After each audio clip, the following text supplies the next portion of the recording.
আমরা দায়ীরা অনেক সময় বেশি জাজমেন্টাল হয়ে যাই। আরব শায়েকরা বলে যে নাহনু দুআত লাসনা কুদাত, আমরা দায়ী, আমরা জাজ নই, উই আর নট জাজেস। আমাদের অনেক দায়ীরা আমরা ভুল করে ফেলি, আমরা বলি যে ও খারাপ, ও এটা, ও জাহান্নামী, ও খারিজ। মনে হয় যেন সবাইরে জাহান্নামে পাঠাই, আমি একা জান্নাতে যেতে পারলেই সফল। মুসনাদে আহমদে এক হাদিস এসেছে, রাসূলুল্লাহ সাল্লাল্লাহু আলাইহি ওয়াসাল্লাম একবার খেজুরের একটা ডাল নিয়ে মরুভূমির মধ্যে একটা দাগ টানলেন। খাত্তালানা রাসূলুল্লাহ সাল্লাল্লাহু আলাইহি ওয়াসাল্লাম খাত্তান, একটা স্ট্রেইট লাইন দিয়ে রাসূলুল্লাহ সাল্লাল্লাহু আলাইহি ওয়াসাল্লাম বললেন, এটা হচ্ছে সিরাতুল মুস্তাকিম। ডানে বায়ে না তাকিয়ে এই সিরাতুল মুস্তাকিমের পথেই অবিচল থাকতে হবে। আপনারা একটা টপিক শুনেছেন, যে টপিকটা আজকে আমি কভার করব সেটা হচ্ছে মেথোডোলজি অফ প্রফেটিক দাওয়া and its relevance to contemporary global society. রাসূলুল্লাহ সাল্লাল্লাহু আলাইহি ওয়াসাল্লাম কিভাবে দাওয়া কার্যক্রম পরিচালনা করতেন, ওনার মেথোডোলজি কেমন ছিল এবং বর্তমান সময়ের সাথে এর প্রাসঙ্গিকতা কেমন, এই টপিকটা নিয়ে আমি কথা বলবো। তার আগে আমি শুরুতে দাওয়া ইস্যু যখনই আমার সামনে আসে তখন যেই কথাটা আমি বলি বা শেয়ার করি সেটা হচ্ছে মানহাজুল ওয়াসাতিয়া, মানে the balanced approach of Islam, ইসলামের যে ভারসাম্যপূর্ণ নেচার, এটা নিয়ে আমি কথা বলি। এবং আমার আলোচনার শুরুতে আমি সূরাতুল বাকারার 143 নম্বর আয়াত তেলাওয়াত করেছি, যেখানে আল্লাহ তাআলা বলছেন ওয়াকাযালিকা জাআলনাকুম উম্মাতান ওয়াসাতা লিতাকুনু শুহাদা আলান নাস, অনুরূপভাবে আমি তোমাদেরকে মধ্যমপন্থী জাতি বানিয়েছি বা মধ্যমপন্থী জাতি হিসেবে আবির্ভূত করেছি। উম্মাতান ওয়াসাতা মানে উম্মাতান আদলান ওয়া খিয়ারা, শ্রেষ্ঠ জাতি, ন্যায়পরায়ণ জাতি, এবং যারা শ্রেষ্ঠ, যারা ন্যায়পরায়ণ, তারাই মূলত মধ্যমপন্থী জাতি। তো আল্লাহ তাআলা আমাদেরকে মধ্যমপন্থী জাতি বলেছেন। এই যে মধ্যম পন্থা আল ওয়াসাতিয়া, এটা ইসলামের অনেকগুলো অনন্য বৈশিষ্ট্যের মধ্যে থেকে একটি বৈশিষ্ট্য। বাট মাঝে মাঝে আমরা এই পন্থাটার কথা ভুলে যাই। ভুলে কি করি, অনেক সময় অনেক প্রান্তিক লেভেল থেকে কাজ করে ফেলি, চিন্তা করে ফেলি, অনেক সময় খুব বাড়াবাড়ি করে ফেলি, অনেক সময় ছাড়াছাড়ি করে ফেলি। বরং আমাদের থাকতে হবে মাঝামাঝি। তাহলে the first and foremost reminder today in this conference hall, যে আমরা বাড়াবাড়িও করব না, ছাড়াছাড়িও করব না, আমরা মাঝামাঝি থাকবো। কোথায় থাকবো? জি, মাঝামাঝি, আল ওয়াসাতিয়া, যেটা শ্রেষ্ঠ এবং যেই মেথোডোলজির কথা কুরআন আমাদেরকে জানিয়েছে। আমি যদি এটাকে ইংরেজি করি ওয়াসাতিয়া, তাহলে ইংরেজি দাঁড়াবে এরকম যে the balanced nature of Islam, ইসলামের যেই ভারসাম্যপূর্ণ যে নেচার, এটার নাম হচ্ছে মূলত আল ওয়াসাতিয়া।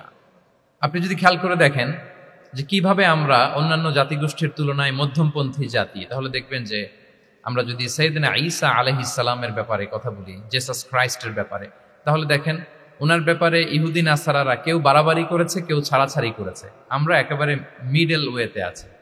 যেমন ঈসা আলাইহিস সালামের ব্যাপারে খ্রিস্টানরা কি বলে জানেন? তারা বলে ঈসা আলাইহিস সালাম হচ্ছে আল্লাহর সন্তান।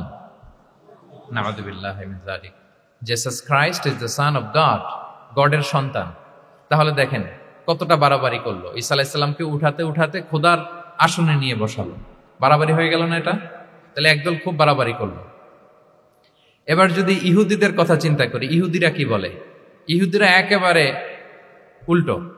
তারা বলে ঈসা আলাইহিস সালাম হচ্ছে ইবনু জিনা, মানে জারদ সন্তান।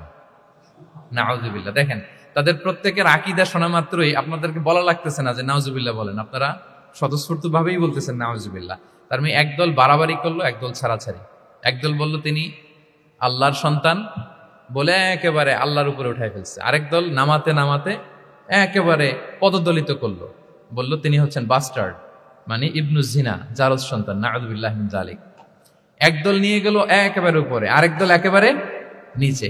কিন্তু আমরা কি বলি দেখেন, আমরা বলি ঈসা আলাইহিস সালাম উনি হচ্ছেন আব্দুল্লাহি ওয়া রাসূলুহু, তিনি হচ্ছেন আল্লাহ তাআলার দাস বা বান্দা এবং আল্লাহর সম্মানিত রাসূল। দেখুন কতটা ব্যালেন্স এই আকীদা। আমরা আব্দুল্লাহ বলার মধ্য দিয়ে বেসিক্যালি নাসারাদেরকে রিফিউট করি, তাদের প্রতিবাদ করি আমরা যে তোমরা যে বলেছো আল্লাহ সন্তান না, ওইদিকে উঠানো যাবে না, নিচে নামায় নিয়ে আসো, উনি আব্দুল্লাহ, আল্লাহর দাস। আর রাসূলুহু, সম্মানিত রাসূল বলে আমরা বেসিক্যালি ইহুদিদেরকে রিফিউট করি, তাদের প্রতিবাদ করি। আমরা বলি যে না, তোমরা যে বলেছো উনি জারদ সন্তান না, ওনার সম্মানকে পদদলিত করা যাবে না, উপরে উঠাইতে হবে, উঠায়া রাসূল, সম্মানিত রাসূল। তাহলে নাসারাদের আকীদা থেকে আমরা নিচে নেমে আসলাম, ইহুদিদের আকীদা থেকে আমরা উপরের দিকে গেলাম। ফলে এটা কি হলো?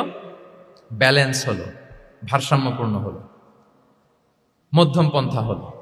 তো আশা করি মধ্যম পন্থার উদাহরণটা বুঝতে পেরেছেন। আরেকটা ছোট্ট উদাহরণ দেই। আমাদের বোনদের যখন পিরিয়ড চলে তখন নাসারারা কি করে দেখেন, খ্রিস্টানরা তারা সবকিছু করে, কোনো বাজ বিচার রাখে না তখন, এমনকি ফিজিক্যাল ইন্টিমেসিতেও যায়। যখন আমাদের বোনদের পিরিয়ড চলে তখন তারা ফিজিক্যাল ইন্টিমেসিতেও যায়, কোনো বাছবিচার নাই। এটা হচ্ছে নাসারাদের অবস্থান। আর ইহুদিদের কি অবস্থান? এরা এই 5 দিন 7 দিন আমাদের বোনদের যখন পিরিয়ড চলে তখন তারা তাদের স্ত্রীদেরকে ধরবে না, ছোবে না, স্পর্শ করবে না, একসাথে বসবেও না। তাদের ঘরে আলাদা একটা স্পেশাল রুম রাখে, ওই রুমের ভিতরে, ওই ঘরের ভিতরে তাদের 5 দিন 7 দিন ওইখানে কাটাইতে হয়। তোমরা আবার সুস্থ হলে তারপরে আসবো। দেখেন, একদল খুব বাড়াবাড়ি করলো, আরেক দল ছাড়াছাড়ি করলো। কিন্তু আমাদের ইসলামে আমরা ব্যালেন্স, যে বোনদের যখন পিরিয়ড চলে হাজব্যান্ড ওয়াইফ তখন স্বাভাবিক মেলামেশা, কথাবার্তা, ঘরের টুকিটাকি কাজ সবই করতে পারবে, ইল্লাল জিমা, যেটা আমরা ফিজিক্যাল ইন্টিমেসি বলি, ওইটা ছাড়া আমরা সবই করতে পারবো। তাহলে দেখেন, এই দুইটা উদাহরণ আমি সামনে আনলাম এজন্য যে এই যে মানহাজুল ওয়াসাতিয়াতি ওয়াল ইতিদাল, মধ্যম পন্থার কথা আমরা যেটা বলি, যেটাকে দিয়ে আল্লাহ তাআলা আমাদেরকে সম্মানিত করেছেন, যে ওয়াকাযালিকা জাআলনাকুম উম্মাতান ওয়াসাতা, তোমাদেরকে আমি মধ্যমপন্থী জাতি বানিয়েছি। তোমাদের মধ্যে বাড়াবাড়িও থাকবে না, ছাড়াছাড়িও থাকবে না, বরং আমরা হব মধ্যমপন্থী। আমরা কি হব? কি হব? তো প্রিয় ভাইরা, প্রথম কথা হচ্ছে, আপনি যখন দাওয়া বলবেন তখন আমাকে মধ্যম পন্থা বলতেই হবে। আমরা যখন ইসলাম শিখবো, শিখাবো, ইসলাম বুঝবো, বুঝাবো, এই সব ক্ষেত্রে আমাদেরকে মধ্যম পন্থা অবলম্বন করতে হবে। আমাদের খেয়াল রাখতে হবে আমরা যেন এক্সট্রিম লাইনে না যাই, আবার খুব এক্সট্রা লিবারেল যেন না হয়ে যায়। আমরা যেন মধ্যমপন্থী একটা অবস্থানে থাকি। এবং দাওয়া দেওয়ার ক্ষেত্রে এটাই বলা হয়েছে, আল্লাহ তাআলা বলছেন, উদউ ইলা সাবিলি রাব্বিকা বিল হিকমাতি ওয়াল মাউইদাতিল হাসানাতি ওয়াজাদিলহুম বিল্লাতি হিয়া আহসান। নবী, আপনি লোকদেরকে আল্লাহর পথে ডাকুন, বিল হিকমা, প্রজ্ঞার সাথে, সুন্দর সুন্দর উপদেশ সহকারে, এবং কখনো তর্ক বিতর্কে জড়ানো লাগলে সেটা উত্তমভাবে আপনাকে জড়াতে হবে। তার মানে এই যে ইসলাম বোঝার ক্ষেত্রে, প্রচারের ক্ষেত্রে মধ্যম পন্থার নীতি, যেটা প্রজ্ঞা বা সুন্দর উপদেশমালা দিয়ে দাওয়াত দেওয়া, এটাও মূলত মধ্যম পন্থারই বহিঃপ্রকাশ। আমরা যখন কোনো দাওয়া কাজ করব, অলওয়েজ মাথায় রাখতে হবে যে আমি বাড়াবাড়ি যেন না করি, আমি আবার ছাড়াছাড়িও যেন না করি, আমি যেন মাঝামাঝি থাকি। তো এই যে দাওয়া আমরা দিচ্ছি, দাওয়াটা কি? বেসিক্যালি এটা হচ্ছে একটা কমিউনিকেশন, রাইট? এই যে আমি কথা বলতেছি, আপনারা শুনতেছেন, ইমাম সাহেব খুতবা দিচ্ছেন, আমরা সেটা শুনি, স্ট্রিট দাওয়া হয়, বিভিন্ন রকম দাওয়া এখন হচ্ছে, এগুলো basically communication. And this communication should be full of wisdom and beautiful advice. এটাই মূলত আল ওয়াসাতিয়া, মানহাজুল ওয়াসাতিয়া, মধ্যম পন্থা। আমি যে বিশ্ববিদ্যালয় থেকে ব্যাচেলর করেছি, ওই বিশ্ববিদ্যালয়ের একটা স্লোগান আছে, মানহাজুল ওয়াসাতিয়াতি ওয়াল ইতিদাল। ওনারা মধ্যম পন্থার কথা বলে। সো আমি যেহেতু এই বিশ্ববিদ্যালয় আল আজহারের গ্রাজুয়েট, আমি যেখানেই যাই একটু করে আমি এই আল ওয়াসাতিয়ার কথাটা বলি, প্রিয় ভাইরা। তো দাওয়া যেহেতু কমিউনিকেশন, আমরা ওরাল দাওয়া দিয়ে থাকি, কিন্তু বেসিকলি ওরাল দাওয়ার চেয়ে যেটা প্র্যাকটিক্যাল দাওয়া, থিওরিটিক্যাল দাওয়ার চেয়ে প্র্যাকটিক্যাল দাওয়াটা এটা বেশি ইফেক্টিভ, বেশি প্রোডাক্টিভ। আমরা যখন তাফসির মাহফিল করি, আমরা খুতবা দেই, আলোচনা করি, এটা থেকে তো মানুষ শিখে। কিন্তু আমি যদি আমার আচরণ দিয়ে কোনো একটা মেসেজ দিতে পারি, ওইটা মানুষের হৃদয়ে বেশি দাগ কাটে, বেশি মনে থাকে, খুব বেশি মনে থাকে। এটার সুযোগ আপনাদের বেশি। যেমন আমি যদি একটা কোরআনের আয়াতের কথা বলি, এটার খুব একটা মূল্যায়ন নাই, কারণ উনি হুজুর মানুষ, উনি তো কোরআনই বলবে। কিন্তু একজন ডক্টর যখন কোরআনের আয়াত বলে, তখন বলে, দেখছো মাশাআল্লাহ, একজন ডক্টর, সে চিকিৎসা বিজ্ঞানে এত বড় এক্সপার্টিজের পর আবার কোরআনও জানে। ওই কথা কিন্তু আমিও বলছি, আমার দাম নাই। কিন্তু আপনাদেরকে কত সম্মানের চোখে দেখা হচ্ছে। আবার দেখেন, 5 ওয়াক্ত সালাত আদায় করা জামাতের সাথে, ফরজ সালাতগুলো, এটা তো মানে করতেই হবে, কম্পালসারি। এটা করে তো খুব বেশি ক্রেডিট নেওয়ার কিছু নাই, আমরা সবাই পড়ি। কিন্তু একজন ডাক্তার যখন নামাজ পড়ে, খেয়াল করে দেখবেন, একজন ডক্টর যখন চেম্বারে রুগীদেরকে রেখে বলে যে, ওখানে যদি লেখা থাকে যে সালাতের সময় বিরতি থাকবে, বা বলা হয় যে এই ডাক্তার কিন্তু রুগী বসিয়ে রেখে নামাজটা পড়ে এসে আবার রুগী দেখা শুরু করে, এটা সবাই খুব পজিটিভলি নেয়, যে দেখো এত ব্যস্ততার পরেও চাইলে এই সময় রুগী দেখতে পারতো, কিন্তু উনি নামাজ পড়ে। দেখেন, একই কোরআনের কথা আমিও বললাম, আপনিও বললেন, আপনার মর্যাদা কত বেশি। আমিও জামাতে নামাজ পড়ি, ইমামতি করাই, আর আপনি যে একটু তাড়াতাড়ি করে নামাজটা পড়ে চলে আসেন, এটাতে আপনার অ্যাপ্রিসিয়েশন কত বেশি। তো এভাবে আপনাদের কিন্তু দাওয়া কাজ করার সুযোগ অনেক বেশি, কারণ এটা অনেক মানে নোবেল একটা প্রফেশন, মহৎ পেশা। আপনারা জনগণকে সরাসরি সেবা দেওয়ার যে ব্যাপারটা, এটার সুযোগ আছে। যুদ্ধ বিধ্বস্ত আপনি আহতদেরকে সেবা দিতে পারেন, আগুনে পোড়া রোগীদেরকে সেবা দিতে পারেন, দুরারোগ্য ব্যাধি, তার আর যাওয়ার জায়গা নেই, আপনি সেবা দিতে পারতেছেন। যে কোনো রোগ বালাই, যে কোনো পরিস্থিতিতে যখন একজন মানুষ অসুস্থ হয় তখন আপনি সেবা দিচ্ছেন, তখন তার মনটা কিন্তু খুব নরম থাকে, তার মধ্যে একটা অসহায়ত্ব কাজ করে। ওই একটা অসহায় মানুষ, তার মনটা খুব নরম, ওই রকম একটা সিচুয়েশনে তারা আপনাদের দ্বারস্থ হয়। ফলে আপনাদের কিন্তু দাওয়া কাজ করার সুযোগ অনেক বেশি, এবং সেক্ষেত্রে ওরাল দাওয়ার চেয়ে আপনার যে প্র্যাকটিক্যাল দাওয়া, এটার ইফেক্ট অনেক বেশি।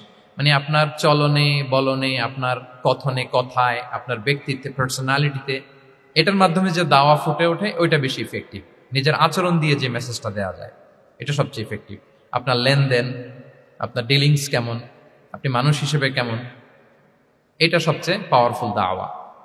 উমরে ফারুক রাদিয়াল্লাহু তাআলা আনহু উনি ওনার ছাত্রদেরকে প্রায় বলতেন, উমরে ফারুক রাদিয়াল্লাহু তাআলা উনি বলতেন যে কুনু দুআতান ইলাল্লাহি ওয়া আনতুম সামিতুন, যে তোমরা আল্লাহর রাস্তায় দাওয়াতি কাজে বের হয়ে যাও এমন অবস্থায় যে তোমরা চুপচাপ। তো ছাত্ররা বলতো দাওয়াতি কাজও করতে বলতেছেন, আবার চুপচাপও থাকতে বলতেছেন, এটা আবার কিভাবে দাওয়াত দেব? তো উমর ফারুক রাদিয়াল্লাহু তাআলা আনহু বলতেন বি আখলাকিকুম, তোমাদের আখলাক দিয়ে দাওয়াত দাও। আখলাক দিয়ে দাওয়াত দেওয়া যায় না? বলেন তো, আখলাক দিয়ে দাওয়াত দেওয়া যায় কি যায় না? যায়। এই আখলাক দিয়ে যে দাওয়াত, এটা অনেক পাওয়ারফুল। 10টা তাফসীর মাহফিল করে আমি এটা করতে পারবো না। আপনি আপনার আখলাক দিয়ে, আপনার ব্যক্তিত্ব দিয়ে, আপনার লেনদেন, এগুলো দিয়ে আপনি যে দাওয়াটা দিতে পারবেন, অন্য অনেক কিছু দিয়ে সেটা হবে না। এজন্য ওমর ফারুক বলতেন কুনু দুআতান ইলাল্লাহি ওয়া আনতুম সামিতুন, আল্লাহ রাস্তায় দায়ী হয়ে বের হও কিন্তু চুপচাপ। কিভাবে? বলে বি আখলাকিকুম, তোমাদের আখলাক দিয়ে। এটা বেশি পাওয়ারফুল। এবং রাসূল সাল্লাল্লাহু আলাইহি ওয়াসাল্লামের ব্যাপারে যখন জিজ্ঞেস করা হতো আম্মাজান আয়েশা রাদিয়াল্লাহু তাআলা আনহাকে যে রাসূল সাল্লাল্লাহু আলাইহি ওয়াসাল্লামের আচরণ কেমন ছিল, তখন আম্মাজান আয়েশা বলতেন যে কানা খুলুকুহু আল কোরআন, কোরআনই ছিল রাসূল সাল্লাল্লাহু আলাইহি ওয়াসাল্লামের চরিত্র। পুরো কোরআনে 30 পারায় থিওরিটিক্যালি যা বলা আছে রাসূল সাল্লাল্লাহু আলাইহি ওয়াসাল্লামের জীবনীতে প্র্যাকটিক্যালি সেটা দেখানো আছে। তো আম্মাজান আয়েশা বলতেন কানা খুলুকুহু আল কোরআন, রাসূল সাল্লাল্লাহু আলাইহি ওয়াসাল্লামের চরিত্র ছিল কোরআন। ইনদামা রাসূলুল্লাহ সাল্লাল্লাহু আলাইহি ওয়াসাল্লাম ইয়ামশি আলাল আরদ কাআন্নাল কোরআনা ইয়ামশি আলাইহি, রাসূল সাল্লাল্লাহু আলাইহি ওয়াসাল্লাম যখন মদিনার রাস্তা দিয়ে হেঁটে যেতেন, as if a living Quran is walking on the street, মনে হতো একটা জীবন্ত কোরআন রাস্তা দিয়ে হেঁটে হেঁটে যাচ্ছে। তো তাহলে we should try to be a living দাঈ, জীবন্ত দাঈ, প্র্যাকটিক্যাল দাঈ। এটা যদি আমরা হইতে পারি তাহলে অনেক বেশি ইম্প্যাক্ট করা যাবে সোসাইটিতে, অনেক ইনফ্লুয়েন্স করা যাবে। যেটা বললাম যে আমাদের সততা, আচরণ, ব্যক্তিত্ব, পার্সোনালিটি, এগুলো দিয়ে আমরা যে দাওয়াটা দিতে পারি, ওরাল দাওয়া, বক্তব্য দিয়ে, এটা অনেক সময় সম্ভব হয় না। এবং ডাক্তারদের জন্য এটা অনেক বড় একটা সুযোগ। তাহলে ইন্ট্রোডাক্টরি ডিসকাশনে আমি দুটা বিষয়ে কথা বললাম। এক হচ্ছে আমাদেরকে মধ্যমপন্থী হইতে হবে, মানহাজুল ওয়াসাতিয়া ওয়াল ইআতিদাল, 1 নম্বর। 2 নম্বর হচ্ছে লিভিং দাঈ হওয়ার চেষ্টা করতে হবে, এটা বেশি প্রোডাক্টিভ এন্ড ইফেক্টিভ। বুঝতে পেরেছেন সবাই? মাশাআল্লাহ।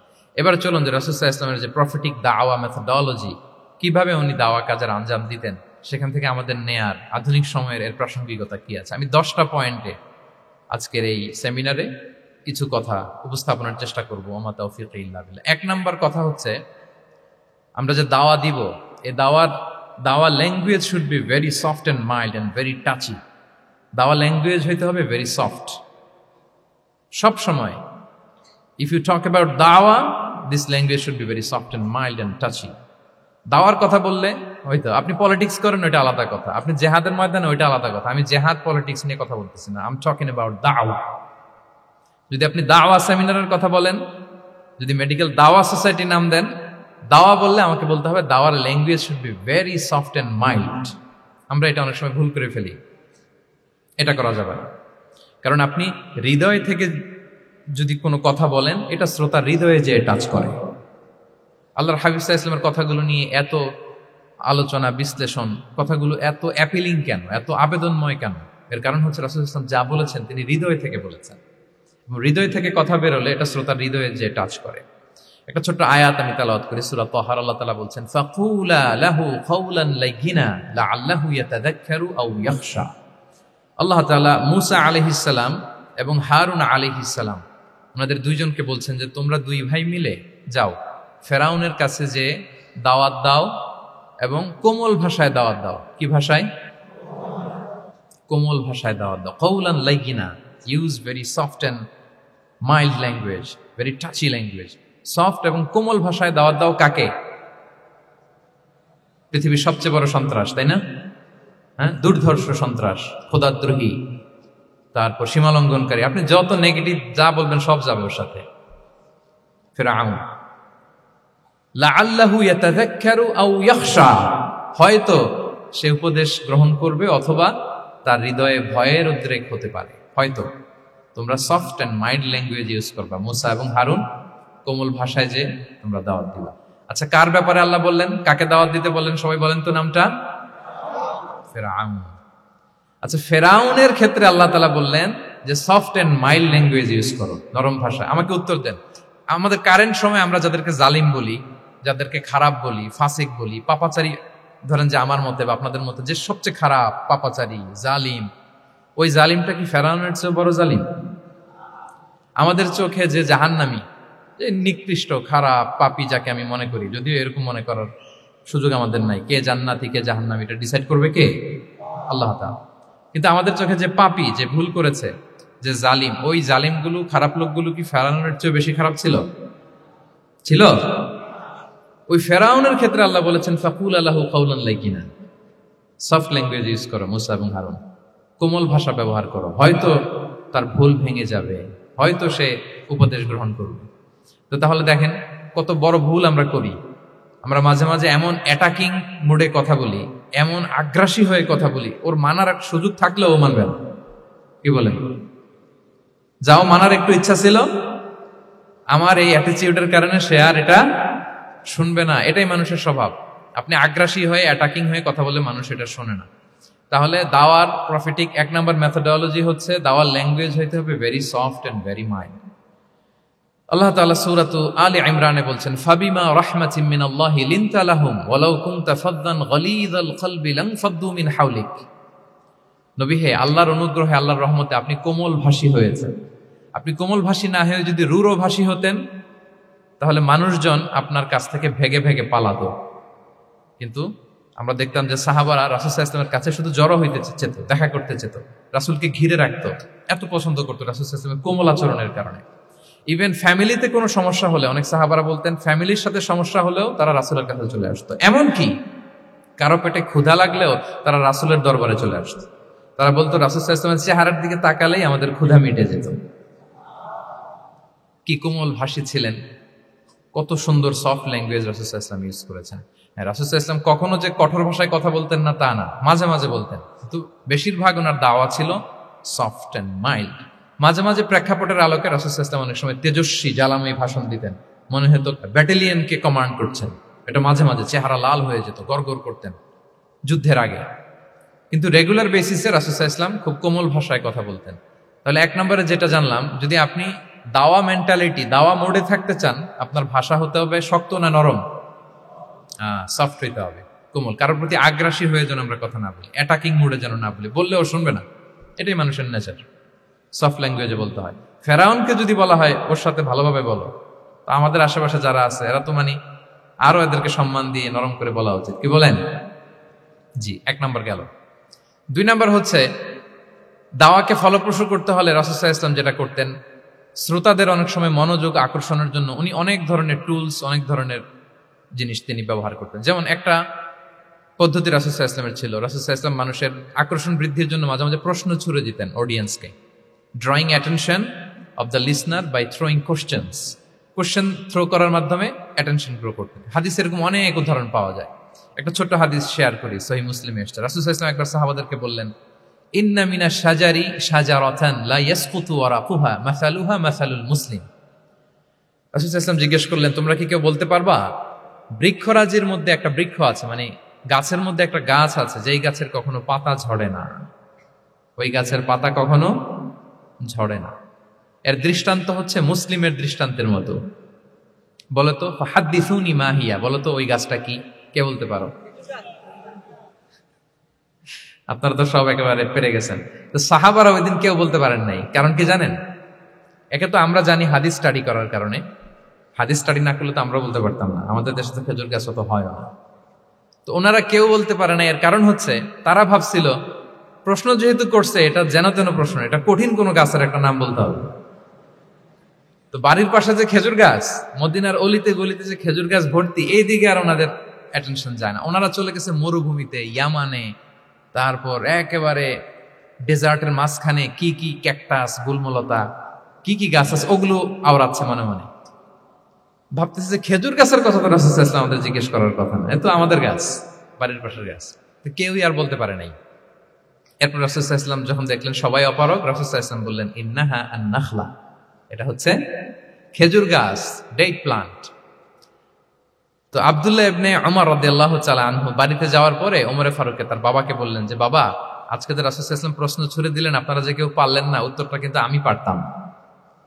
তো ওমরে ফারুক বললেন, বলো কি, তুমি পারতা? তো বললা না কেন? তুমি আজকে উত্তর দিতে পারলে তো রাসূলের সামনে আমার বুকটা এত বড় হয়ে যেত। মানে লাল উট পেলে আরবরা যেই খুশি, আমি এর চেয়ে বেশি খুশি হতাম। তখন উনি বললেন যে, আপনি পারতেছেন না, অন্যান্য বয়স্ক সাহাবারা পারতেছে না, মুরব্বীরা কেউ যেহেতু বলে নাই, আমি বিনয়ের খাতিরে উত্তরটা দেই নাই, কিন্তু আমি জানতাম যে এটা খেজুর গাছ। তাহলে দেখেন, রাসূল সাল্লাল্লাহু আলাইহি ওয়াসাল্লাম অ্যাটেনশনটাকে ড্র করার জন্য প্রশ্ন ছুড়ে দিতেন। আপনারা তো মানে প্রশ্ন ছড়াই তো আপনাদের কাজ, যে কি অবস্থা, শরীরটা কেমন, পেট ঠিক আছে কিনা, ঘুম হয় কিনা, কমন প্রশ্ন না আপনাদের? আপনাদের কাছে গেলেই তো প্রথমে জিজ্ঞেস করে যে হজম হয় কিনা, তারপর ঘুম আসে কিনা, এই হয় কিনা, অনেক প্রশ্ন আপনারা করেন। তো এইভাবে আপনি যদি আস্তে আস্তে প্রশ্নের ছলে যদি তাকে আপনি দাওয়া দিতে চান, আপনি কিন্তু দিতে পারেন। এটা রাসূল সাল্লাল্লাহু আলাইহি ওয়াসাল্লামের একটা দাওয়া মেথোডলজি ছিল। দুইটা বলে ফেললাম, একটা হচ্ছে দাওয়ার ল্যাঙ্গুয়েজ হতে হবে অনেক শক্ত, নাকি হ্যাঁ, নরম, সফট এন্ড মাইল্ড। দুই নাম্বার হচ্ছে প্রশ্ন ছুড়ে দিয়ে শ্রোতাকে আকর্ষণ করা, মনোযোগ আকর্ষণ করা। তিন নাম্বার ভিজুয়াল এক্সপ্লেনেশন, রাসূল সাল্লাল্লাহু আলাইহি ওয়াসাল্লাম এটা করতেন যাতে করে আরো সহজে বোঝানোর জন্য। এটা নিশ্চয়ই আপনারা করেন। রাসূল সাল্লাল্লাহু আলাইহি ওয়াসাল্লামের দাওয়া জিন্দেগিতে দেখা যায় প্রায় সময় কিছু উনি ভিজুয়াল এক্সপ্লেনেশন নিয়ে এসেছেন সাহাবাদের সামনে, যাতে করে সাহাবারা to get a better idea of the issue, আরো ইজিলি বুঝতে পারেন। যেমন একবার রাসূল সাল্লাল্লাহু আলাইহি ওয়াসাল্লাম অনাথ ইয়েতিমদেরকে যারা দেখভাল করে তাদের কি মর্যাদা, এটা বুঝাতে যে রাসূল সাল্লাল্লাহু আলাইহি ওয়াসাল্লাম দুই আঙ্গুল উঁচু করে একবার বললেন যে, আনা ওয়া কাফিলুল ইয়াতীমি ফিল জান্নাতি কাহাতাইন, অর্থাৎ আমি এবং এতিমের রক্ষণাবেক্ষণকারী কিয়ামতের দিন এভাবে কাছাকাছি প্রতিবেশী হয়ে থাকব। এই দুইটা আঙ্গুলের মাঝখানে যেমনি খুব একটা স্পেস নাই, গ্যাপ নাই, মানে একেবারে কাছাকাছি, নেইবরিং ফিঙ্গার, রাইট? আমি এবং এতিমের রক্ষণাবেক্ষণকারী এভাবে নেইবর হয়ে থাকবো। এই যে ভিজুয়াল এক্সপ্লেনেশন দেখছেন, এই যে দাওয়ার মধ্যে মাঝে মাঝে এরকম ভিজুয়াল এক্সপ্লেনেশন করতে হবে যাতে করে শ্রোতারা বুঝে। রাসূল সাল্লাল্লাহু আলাইহি ওয়াসাল্লাম করেছেন। মুসনাদে আহমদে এক হাদিস এসেছে, রাসূল সাল্লাল্লাহু আলাইহি ওয়াসাল্লাম একবার খেজুরের একটা ডাল নিয়ে মরুভূমির মধ্যে একটা দাগ টানলেন। খাত্তালানা রাসূলুল্লাহ সাল্লাল্লাহু আলাইহি ওয়াসাল্লাম খাত্তান, একটা স্ট্রেইট লাইন দিয়ে রাসূল সাল্লাল্লাহু আলাইহি ওয়াসাল্লাম বললেন, এটা হচ্ছে সিরাতুল মুস্তাকিম। সাহাবাদের দৃষ্টি আকর্ষিত হলো, সবাই মনোযোগী হয়ে উঠল, তাই নাকি? এটা সিরাতুল মুস্তাকিম, যে দোয়া আমরা প্রতিদিন করি, ইহদিনাস সিরাতাল মুস্তাকিম। খেজুরের ডাল দিয়ে স্ট্রেইট লাইন কেটে বললেন, এটা হচ্ছে সিরাতুল মুস্তাকিম।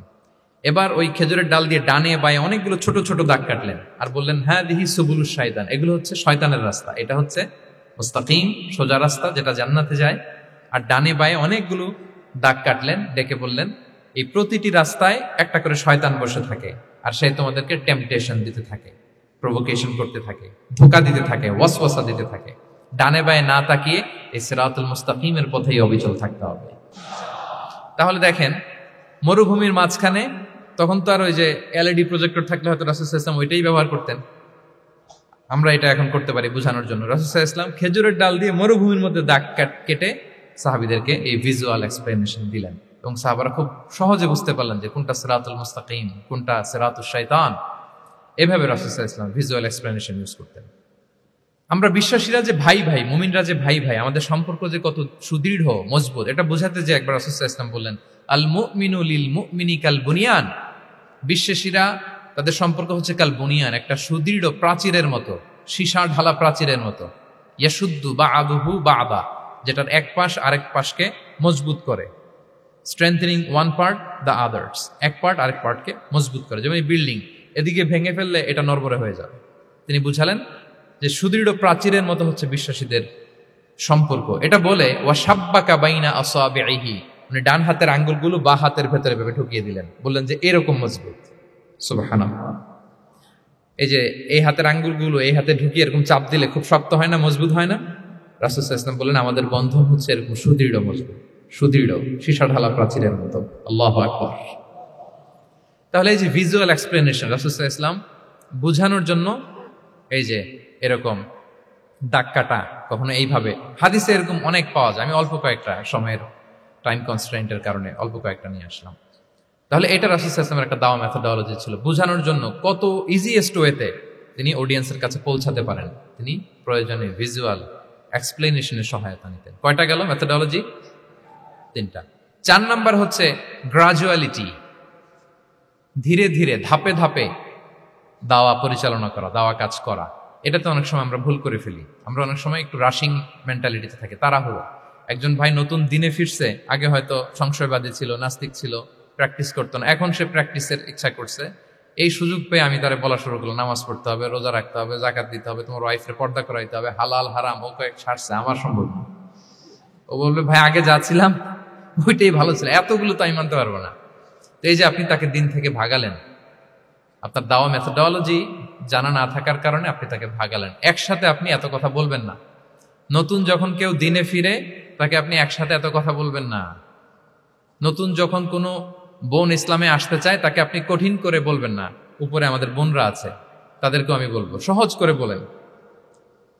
প্রথমে নামাজের কথা বলেন, নামাজ আস্তে আস্তে পড়ুক যতটুকু পারুক। প্রথমে হয়তো 5 ওয়াক্ত পারবে না, 1 ওয়াক্ত 2 ওয়াক্ত দিয়ে শুরু করবে, এরপর আস্তে আস্তে 5 ওয়াক্ত যাবে।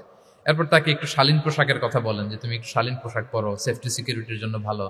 সেটাতে অভ্যস্ত হলে তাকে হেজাবের দাওয়াত দিবেন আপনি, হেজাবে অভ্যস্ত হলে নেকাবে দাওয়াত দিবেন আপনি। এইভাবে গ্রাজুয়ালিটি, ধাপে ধাপে, একসাথেই কঠিন করে দিনকে উপস্থাপন করা যাবে না। দাওয়া is a gradual process, gradually যাইতে হবে। Beginning with the most important issue first, তারপর যেটা ইম্পর্টেন্ট, তারপর যেটা ইম্পর্টেন্ট, ধাপে ধাপে আপনি তাকে বলবেন।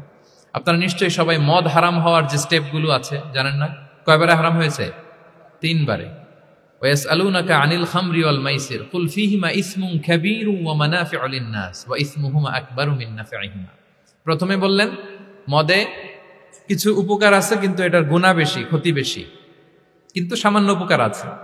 তো মানুষ সচেতন হয়ে গেল যে না, এটা কিন্তু গুনাহ আছে, ক্ষতি আছে, সাবধান হইতে হবে। মদ খাওয়া কমায় দিল। আচ্ছা, এরপর বলা হলো ওয়ালা তাকরাবুস সালাতা ওয়া আনতুম সুকারা, মাতাল হয়ে মদ খাওয়া অবস্থায় নামাজে যেও না। কারণ কোন এক সাহাবী নামাজে এমনভাবে তেলাওয়াত করলেন, অর্থ চেঞ্জ হয়ে গেল। ফলে দিনে 5 বার মদ খাওয়া যাবে না। এই আয়াত দিয়ে তো তাই বোঝা যায়, তাই না? 5 বারের জন্য যখন সাবধান হয়ে গেল, আরো তারা অভ্যস্ত হয়ে গেল। এরপরে নাজিল হলো ইন্নামাল খামরু ওয়াল মাইসিরু ওয়াল আনসাবু ওয়াল আজলামু রিজসুম মিন আমালিশ শাইতানি ফাজতানিবু। মদ, জুয়া, ভাগ্যলিপি এগুলো শয়তানের কাজ, এগুলো থেকে বেঁচে থাকে। সবাই মদিনার ঘরের ভেতরে মদের বোতল যেগুলো ছিল ভেঙে সব রাস্তায় মদ দিয়ে মদিনার অলিগলি সয়লাম। সুবহানাল্লাহ, কারো কষ্ট হয়নি, কারণ ধাপে ধাপে মদকে হারাম করা হয়েছে। কেউ যদি চেইন স্মোকার থাকে, আপনি যদি বলেন যে স্মোকিং হারাম, কালকে থেকে একটাও খেতে পারবে না, ও পারবে? ও তো মারা যাবে। ও সব বাদ দিতে পারবে, স্মোকিং বাদ দিতে পারবে না। তো কি করবেন? তাকে আপনি অল্প অল্প করে, যে একটু একটু করে ছাড়ো। এই যে রমজান আসতেছে, সারাদিন তো করতেই পারবে না, রাতে 2-3টা করে খাইও, বেশি খাইও না। মানে ছাড়ানোর জন্য বলতেছে আর কি। যে 10টা খায়, তারা যদি আপনি 2টা খাইতে বলেন, এটা তো আপনি দাওয়াই দিলেন নাকি, কমাইতে বললেন তো। সিগারেটের প্রতি তার উৎসাহিত করতেছি না আমরা। চেইন স্মোকার ও 10টা ছাড়া হয় না প্রতিদিন। তো এই রমজানে আপনি তারা বললেন যে সারাদিন তো তুমি না খেয়ে থাকবা, রাতে 1টা 2টা বা 3টা গেল। প্রথম দশকে 3টা, এরপরের দশকে 2টা, তারপরের দশকে 1টা। যে 1টা খায় তারপরের দিন তো সে চাইলে ছেড়েও দিতে পারে, কি বলেন? এইভাবে গ্রাজুয়ালি তাকে ছাড়ানোর জন্য অভ্যস্ত করতে হবে। তাহলে এই গ্রাজুয়ালিটিটা দরকার। আমি হাদিস থেকে, সিরাত থেকে একটা উদাহরণ দেই, শুনুন। রাসূল সাল্লাল্লাহু আলাইহি ওয়াসাল্লাম মুআয ইবনে জাবাল রাদিয়াল্লাহু তাআলা আনহুকে ইয়ামানের গভর্নর করে পাঠালেন। তো তখন তাকে বললেন যে মুআয, ইন্নাকা তাআতি কওমান মিন আহলিল কিতাব, তোমাকে এমন একটা এলাকার গভর্নর করে পাঠাচ্ছি, তারা কিন্তু আহলি কিতাব, মানে people of the books, Jews and Christian community, তারা ইহুদি খ্রিস্টান। সো তাদেরকে যখন দাওয়াত দিবা, ধাপে ধাপে দিবা। কিভাবে দিবা? তিনি বললেন ফাদউহুম ইলা শাহাদাতি আন লা ইলাহা ইল্লাল্লাহ ওয়া আন্না মুহাম্মাদুর রাসূলুল্লাহ। প্রথমে দাওয়াত দিবা তাওহীদ আর রিসালাতের। আওয়াজ করে বলেন, প্রথমে কিসের? তাওহীদ এবং রিসালাতের। আচ্ছা, ফাইনহুম আতাউ লিযালিক, তারা যখন এটা মেনে নেয়। আরবিটা খেয়াল করেছেন অর্থটা? ফাইনহুম আতাউ লিযালিক, তাওহীদ রিসালাত যদি মেনে নেয়, তাহলে তাদেরকে 5 ওয়াক্ত নামাজের দাওয়াত দিও। 5 ওয়াক্ত নামাজে যখন তারা অভ্যস্ত হয়ে যায়, ফাইনহুম আতাউ লিযালিক, যখন তারা এটাও মেনে নেয়, তখন তাদেরকে যাকাতের আদেশ করো। সুবহানাল্লাহ, সুবহানাল্লাহ। দেখেন, ধাপে ধাপে, একবারে সবগুলো বিধান একবারে তাদের সাথে শেয়ার করতে বলেননি। প্রথমে তাওহীদের, রিসালাতের, মেনে নিলে সালাতের, মেনে নিলে যাকাতের, ধাপে ধাপে। তাহলে একবারে কেউ নতুন যখন দিনে ফিরেছে একবারে সবকিছু তার ঘাড়ে চাপিয়ে দিবেন আপনি? কি করবেন? গ্রাজুয়ালি, ধাপে ধাপে আমরা এই দাওয়াটা তাদেরকে দেওয়ার চেষ্টা করব। এটা খুব ইফেক্টিভ হবে, ফলপ্রসূ হবে। আচ্ছা, 4টা কভার করে ফেলেছি। 5 নাম্বার হচ্ছে দাওয়ার মধ্যে ইমোশনাল ইন্টেলিজেন্স ইউজ করতে হবে, তাহলে এটা মোর ইফেক্টিভ হবে। মানে আপনি মানুষের আবেগ অনুভূতি নাড়িয়ে দিয়ে যদি দাওয়া দিতে পারেন, এটা তার শুদ্ধাচারের জন্য অনেক কাজে দেবে। ইমোশনাল ইন্টেলিজেন্স মানে তার আবেগ, ইমোশনকে আপনি ট্রিগার আপ করবেন, ওইটাতে আপনি টাচ করবেন, তাহলে দেখবেন যে সে একেবারে কাবু হয়ে গেছে। এটা রাসূল সাল্লাল্লাহু আলাইহি ওয়াসাল্লামের সিরাতে আমরা অনেক সময় দেখেছি যে ইমোশনাল ইন্টেলিজেন্সকে কাজে লাগিয়ে রাসূল সাল্লাল্লাহু আলাইহি ওয়াসাল্লাম তার আবেগ অনুভূতিতে এমন ভাবে নাড়া দিয়েছেন, তাকে আল্লাহ তাআলা হেদায়েতের রাস্তায় নিয়ে এসেছে। সুবহানাল্লাহ। একটা ছোট্ট উদাহরণ দেই, মুসনাদে আহমদ ইবনে হাম্বলের হাদিস, কিভাবে ইমোশনাল ইন্টেলিজেন্স রাসূল সাল্লাল্লাহু আলাইহি ওয়াসাল্লাম ইউজ করতেন, আবেগ অনুভূতিকে কিভাবে নাড়া দিতেন রাসূল সাল্লাল্লাহু আলাইহি ওয়াসাল্লাম। এক যুবক এসে সাহাবাদের সামনে রাসূল সাল্লাল্লাহু আলাইহি ওয়াসাল্লামকে বললেন, ইয়া রাসূলুল্লাহ ইযান লি বিজিনা, হে আল্লাহর রাসূল আপনি আমাকে জিনার অনুমতি দেন। নাউযুবিল্লাহ। কিসের? জিনার, মানে ব্যভিচারের অনুমতি দেন। ব্যভিচার বা জিনার অনুমতি দেন। আশেপাশের সাহাবারা তো রেগে মেগে আগুন। ফাআকবাল আল কওমু আলাইহি ফাজাজারু, সবাই তাকে দৌড়ে ধরতে গেল আর ধমকাতে লাগলো, ছি ছি ছি, মাহ মাহ। আমরা যেটা বাংলায় বলি ছি ছি, আরবিতে ওনারা কি বলে? মাহ মাহ, ছি ছি। কি বলো তুমি? লজ্জা শরমের মাথা খেয়ে তুমি রাসূলুল্লাহর দরবারে এসে বলতেছে, হে আল্লাহর রাসূল আপনি জিনার অনুমতি দেন। যে রাসূল আল্লাহর পক্ষ থেকে বাণী শোনায়, ওয়ালা তাকরাবুজ জিনা, তোমরা ব্যভিচারের নিকটবর্তীও হয়ো না, আর তুমি সেই নবীর কাছে এসে আবদার করতেছো জিনার অনুমতি দেন। তারা যখন তেরে আসলো এই যুবকের দিকে, রাসূল সাল্লাল্লাহু আলাইহি ওয়াসাল্লাম তাদেরকে থামালেন, বললেন যে তোমরা থামো, যুবককে ডেকে আনো আমার কাছে। যুবককে নিয়ে আসা হলো। রাসূল সাল্লাল্লাহু আলাইহি ওয়াসাল্লাম তাকে পরম আদরে কাছে টেনে নিলেন। এবার তাকে জিজ্ঞেস করলেন, তুমি জিনার অনুমতি চাও না? বলে যে ইয়া রাসূলুল্লাহ, জি জিনার অনুমতি চাই। তখন রাসূল সাল্লাল্লাহু আলাইহি ওয়াসাল্লাম বললেন, তুমি আমাকে উত্তর দাও তো, তুমি বলো তো যে আতুহিব্বুহু লি উম্মিক, তুমি কি পছন্দ করবে যে কোনো পরপুরুষ তোমার মায়ের সাথে এই জিনাটা করুক? তোমার এটা ভালো লাগবে? সে বলে, লা ইয়া রাসূলুল্লাহ, না কখনো না, আমার মায়ের সাথে কেউ এই পাপাচারে লিপ্ত হবে এটা কোনো মানুষ মেনে নেবে না। আমি কেন, কেউ মেনে নেবে না। তারপর রাসূল সাল্লাল্লাহু আলাইহি ওয়াসাল্লাম তাকে বললেন, আতুহিব্বুহু লিবনাতিক, তুমি তোমার কলিজার টুকরা সন্তান, কন্যা সন্তানের সাথে, তোমার কন্যার সাথে কেউ এই পাপ কাজটা করুক, এটা তুমি মেনে নিবে? এটা তুমি পছন্দ করো? সে বলল, লা ইয়া রাসূলুল্লাহ, হে আল্লাহর রাসূল কখনো কালাম না, কখনো মানবো না, আমার মেয়ের সাথে কেউ এই কাজ করবেন কখনো। রাসূল সাল্লাল্লাহু আলাইহি ওয়াসাল্লাম আবার তাকে প্রশ্নবাণে জর্জরিত করতে লাগলেন, আবার বললেন, আতুহিব্বুহু লি উখতিক, তুমি কি তোমার প্রিয় বোনের সাথে কেউ এটা করুক, এই পাপাচারে লিপ্ত হোক, জিনা করুক, পছন্দ করবে? তোমার বোনকে কেউ এরকম করবে, অপমান করবে, এটা চাইবে তুমি? বলে, কখনো না, লা ইয়া রাসূলুল্লাহ, কখনো না, কেউই তো পছন্দ করবে না এটা। তখন রাসূল সাল্লাল্লাহু আলাইহি ওয়াসাল্লাম বললেন, তুমি যার সাথে জিনার অনুমতি চাইছো সে তো কারো না কারো মা, কারো না কারো মেয়ে, কারো না কারো বোন, তুমি এভাবে কেন ভাবতে পারো না? সুবহানাল্লাহ।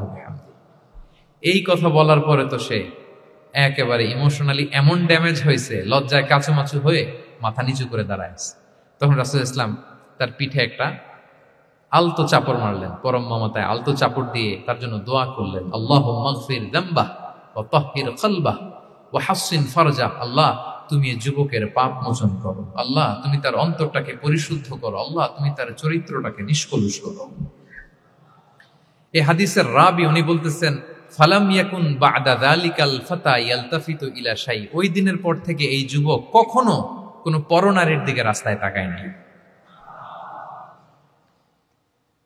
এই ইমোশনালি যখন তাকে দুর্বল করা হলো, তাকে যখন এইভাবে রাসূল সাল্লাল্লাহু আলাইহি ওয়াসাল্লাম প্রেজেন্টেশন করলেন, হাদিসের বর্ণনাকারী বলেন, এরপরে আমরা কোনোদিন তাকে পরনারীর দিকে তাকাতে দেখি নাই। তার হৃদয়টাকে আল্লাহ তাআলা পরিশুদ্ধ করে দেন। রাসূল সাল্লাল্লাহু আলাইহি ওয়াসাল্লাম ওয়ায়ুযাক্কিহিম, কিভাবে মানুষকে পরিশুদ্ধ করতে দেখেন, কিভাবে তার আবেগ অনুভূতিকে নাড়িয়ে তার চিন্তার জগতে আলোড়ন সৃষ্টি করে তাকে এমন ভাবে কাবু করলেন যে রাসূল সাল্লাল্লাহু আলাইহি ওয়াসাল্লাম যেই দিকে তাকে গাইড করতেছে এখন সে সেদিকেই যেতে বাধ্য।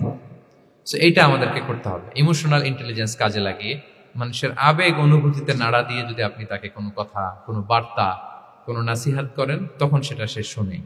এমন শুনে এমন ভাবে সে হেদায়েতের পথে আসে যেটা আমরা কল্পনাও করতে পারি না। তাহলে এটা যেন আমরা করি, এটা খুবই প্রোডাক্টিভ, এটা খুবই ইফেক্টিভ, এটা খুবই ফ্রুটফুল, কাজে দেয় মানুষকে ইমোশনালি তাকে দেওয়া। এই পয়েন্টটা বুঝতে পেরেছেন তো সবাই, না? আলহামদুলিল্লাহ। 6 নাম্বার মেথোডোলজি হচ্ছে দাওয়া should be full of love. দাওয়া বললে এটার সাথে লাভ থাকতে হবে, লাভ, ভালোবাসা। যদি আপনি দাওয়া বলেন, এখানে লাভ থাকতে হবে। ইট কামস উইথ লাভ, ভালোবাসা। ভালোবাসা দিয়ে আপনি মানুষের হৃদয় জয় করতে হবে। আমরা দায়ীরা অনেক সময় বেশি জাজমেন্টাল হয়ে যাই। আরব শায়েকরা বলে যে নাহনু দুআত লাসনা কুদাত, আমরা দায়ী, আমরা জাজ নই। উই আর নট জাজেস। আমাদের অনেক দায়ীরা আমরা ভুল করে ফেলি। আমরা বলি যে ও খারাপ, ও এটা, ও জাহান্নামী, ও খারিজ। এরকম আমরা সবাইকে নাকচ করি। মনে হয় যেন সবাইরে জাহান্নামে পাঠাই, আমি একা জান্নাতে যেতে পারলেই সফল। আচ্ছা বলেন তো, সব গেল জাহান্নামে, আপনি একা শুধু জান্নাতে, ভাল লাগবে আপনার? এই যে আজকে আমরা এখানে সবাই ছাত্র, শিক্ষক, ডিস্টিংগুইশ গেস্টরা, উপরে আমাদের বোনরা, কত ভাল লাগতেছে না? ধরেন যে 2500 সিটিং ক্যাপাসিটির এই চীন মৈত্রী সম্মেলন কেন্দ্রে কেউ নাই, শুধু আপনি একা। এই বিশাল হল রুমে কেউ নাই, আপনি একা, ভাল লাগবে? তো সবাইকে জাহান্নামে পাঠিয়ে শুধু আমি জান্নাতে গেলে এটা আমার ভাল লাগবে না ওই জান্নাতে। আমরা কিভাবে আমাদের জান্নাতের দলকে ভারী করতে পারি, এই চেষ্টাটা আমাদের বেশি বেশি করতে হবে, কি বলেন? তাহলে দাওয়া should be full of love. কারণ ভালোবাসা দিয়ে যা জয় করা যায়, কঠোরতা দিয়ে তা পারা যায় না। ভালোবাসা দিয়ে আপনি যেটা করতে পারবেন, কঠোরতা দিয়ে কখনো সেটা করতে পারবেন। আসুন আমরা হাদিস থেকে শুনি, সিরাত থেকে শুনি। আল্লাহর হাবিব সাল্লাল্লাহু আলাইহি ওয়াসাল্লাম মসজিদে নববীতে বসে আছেন সাহাবাদেরকে নিয়ে। হঠাৎ এক বেদুইনের আগমন। বেদুইন মানে যার মধ্যে নগর জীবনের কোনো নিয়ম কানুন সে দেখেনি, জানে না, বুঝে না। সিভিলাইজেশন বলতে যেটা বুঝি, ভদ্রতা, কার্টিসি, ম্যানার, এটা সে শিখেনি। এরকম এক বেদুইন অনেক দূর পল্লী থেকে মদিনার মসজিদে নববীতে এসেছে, কিন্তু সে ইসলাম ধর্ম গ্রহণ করেছে, মুসলিম। তো মসজিদে ঢুকে সে 2 রাকাত নামাজ পড়তেছে। এসে যে রাসূলকে সালাম দিবে, কথা, ওই কার্টিসিটাও নাই। রাসূল সাল্লাল্লাহু আলাইহি ওয়াসাল্লাম বসা ওইদিকে সাহাবাদের নিয়ে, সে তার মতো এসে এক জায়গায় মসজিদের সাথে তার উট বেঁধে সে 2 রাকাত নামাজ পড়ে দোয়া করতেছে আল্লাহর কাছে। কি দোয়া জানেন? দোয়ার মধ্যেও কাটিসি নেই। দোয়াতে বলে, ইয়া আল্লাহ, আল্লাহুম্মা আরহামনি ওয়ারহাম মুহাম্মাদা ওয়ালা তারহাম মা'ানা আহাদা। মানে আল্লাহ, তুমি শুধু আমারে রহম করো আর মুহাম্মদ সাল্লাল্লাহু আলাইহি ওয়াসাল্লামের রহম করো, আমাদের সাথে আর কাউরে রহম করো না তুমি। বেদুইন, তার মধ্যে আদাবু দোয়া, দোয়ার যে একটা এটিকেটস আছে, এটা তো তার জানা নাই। দোয়ায় অন্যদের জন্য দোয়া করলে যে নিজের লাভ, এটা সে জানতো না। আমি যদি বলি যে আল্লাহ এই ভাইদেরকে তুমি কবুল করো, তখন ফেরেশতারা বলে আল্লাহ যিনি দোয়া করতেছে আগে তাকে তুমি কবুল করো। কেউ অসুস্থ, আমি যদি বলি আল্লাহ আমার এই ভাইকে তুমি সুস্থ করো, আল্লাহর ফেরেশতারা বলে আল্লাহ যিনি দোয়া করলেন আগে তার রোগ বালাই থাকলে আগে তাকে সুস্থ করো। এই যে দোয়ার এটিকেটস, আদাব ও দোয়া, এটা সে জানতো না। সে দোয়া করতেছে আল্লাহুম্মা আরহামনি ওয়ারহাম মুহাম্মাদা ওয়ালা তারহাম মা'ানা আহাদা, শুধু আমারে রহম করো, মুহাম্মদ সাল্লাল্লাহু আলাইহি ওয়াসাল্লাম রহম, আর কাউরে না। তো রাসূল সাল্লাল্লাহু আলাইহি ওয়াসাল্লাম দূর থেকে দেখতেছেন এই দোয়া, আর বলতেছেন যে হায় রে, একটা প্রশস্ত জিনিসকে সে সংকীর্ণ বানায় ফেললো। আল্লাহর কাছে কি রহমের কোনো কমতি বা ঘাটতি আছে? নাই। সে তো দোয়াতে সবাইকে ইনক্লুড করতে পারতো। তো রাহমাতাল লিল আলামিন আল্লাহর হাবিব সাল্লাল্লাহু আলাইহি ওয়াসাল্লাম তিনি বুঝতে পেরেছেন যে এই লোকটা আসলে বেদুইন, তার মধ্যে ওই কার্টিসি নাই। তো তিনি ফলো করতে লাগলেন যে দেখি লোকটা কি করে। তো লোকটা দোয়া টোয়া করেই এবার যে মসজিদের এক কর্নারে বসে ওখানেই পেশাব করা শুরু করলো। মানে কোনো কার্টিসি, নিয়ম, ভদ্রতা তার জানা নাই। তো তাকে পেশাব করতে দেখে বাকি লোকেরা তো তাকে ধরতে গেল, মারতে গেল। রাসূল সাল্লাল্লাহু আলাইহি ওয়াসাল্লাম বললেন, দাউ, রাখো রাখো, আরে থামো থামো, ওকে কাজ সারতে দাও, ওকে ওর কাজ সারতে দাও। কারণ আপনারা এটা ভালো জানেন যে ওয়াশরুম সারা অবস্থায় যদি কেউ বাইরে থেকে জোরে ডাক দেয় তাহলে অবস্থা খারাপ আছে, ঠিক কিনা বলেন? কেউ টয়লেট সারতেছে ওয়াশরুমে, তখন যদি আপনি জোরে নক করেন এটা তার ক্ষতি হয়, কারণ আগে তাকে ওইটা পাস করতে হবে স্মুথলি। এটাও একটা এটিকেট যে কেউ ওয়াশরুমে গেল, আমাকেও যেতে হবে, তো আমি যে বারবার ডিস্টার্ব না করে ওখানে একটু পায়চারা করতে পারি, একটু হালকা মৃদু শব্দে কাশে দিতে পারি, আমি যে বাইরে আছি, সামওয়ান ইজ ওয়েটিং আউটসাইড, এটা তাকে বুঝাতে পারি। কিন্তু অনেকে যে কি করে, ধাম ধাম করার যখন শুরু করে ওই বেচারার তো অবস্থা টাইট। এটা যেন আমরা না করি, এই শিক্ষাটা কিন্তু এই হাদিস থেকে পাই। রাসূল সাল্লাল্লাহু আলাইহি ওয়াসাল্লাম বললেন, দাউ দাউ, রাখো রাখো, আরে ছাড়ো ছাড়ো, ও তো এখন করতেছে, ইউরিন পাস করতেছে, রাখো, ওটাও সারুক, আগে সারুক, আমরা পরে ডিল করি। তো সবাইকে তিনি থামালেন, ও সারলো।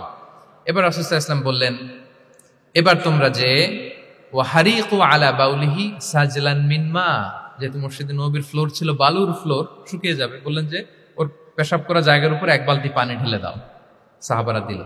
আর এই বেদুইন লোককে রাসূল সাল্লাল্লাহু আলাইহি ওয়াসাল্লাম কাছে টেনে নিলেন, যে তাকে খুব ভালোবাসা দিয়ে বললেন, কি অবস্থা তোমার, কোত্থেকে আসছো, সব খোঁজ খবর নিয়ে বললেন যে তুমি যে এইখানে নামাজ পড়লা, এরপরে আবার এই কাজটা সারলা, তুমি কি জানো এইখানে আল্লাহর জিকির করা হয়, এটা আমাদের এবাদত গা, এখানে আমরা রবের জিকির করি, তার কাছে ফরিয়াদ করি, সবাই মিলে এই কমিউনিটির সবাই এখানে আসে, এই কমিউনিটির, মদিনার কমিউনিটির সবাই মিলে নারী পুরুষ নির্বিশেষে আমরা এসে এখানে আল্লাহর কাছে ফরিয়াদ করি, দোয়া করি, এবাদত করি, কোরআন তেলাওয়াত করি, এটা আমাদের এবাদত গা, এইখানে কি এমন কাজটা করা তোমার ঠিক হলো? সে তো লজ্জায় কাচুমাচু হয়ে রাসূল সাল্লাল্লাহু আলাইহি ওয়াসাল্লামের কাছে ক্ষমা চেয়ে গেছে। সুবহানাল্লাহ বিহামদিহি। একটা কঠিন পরিস্থিতিকে ভালোবাসা দিয়ে রাসূল সাল্লাল্লাহু আলাইহি ওয়াসাল্লাম কোথায় নিয়ে যেতেন, এটাকে পুরো হিস্ট্রি পাল্টে দিতেন, সিনারিও পাল্টে দিতেন।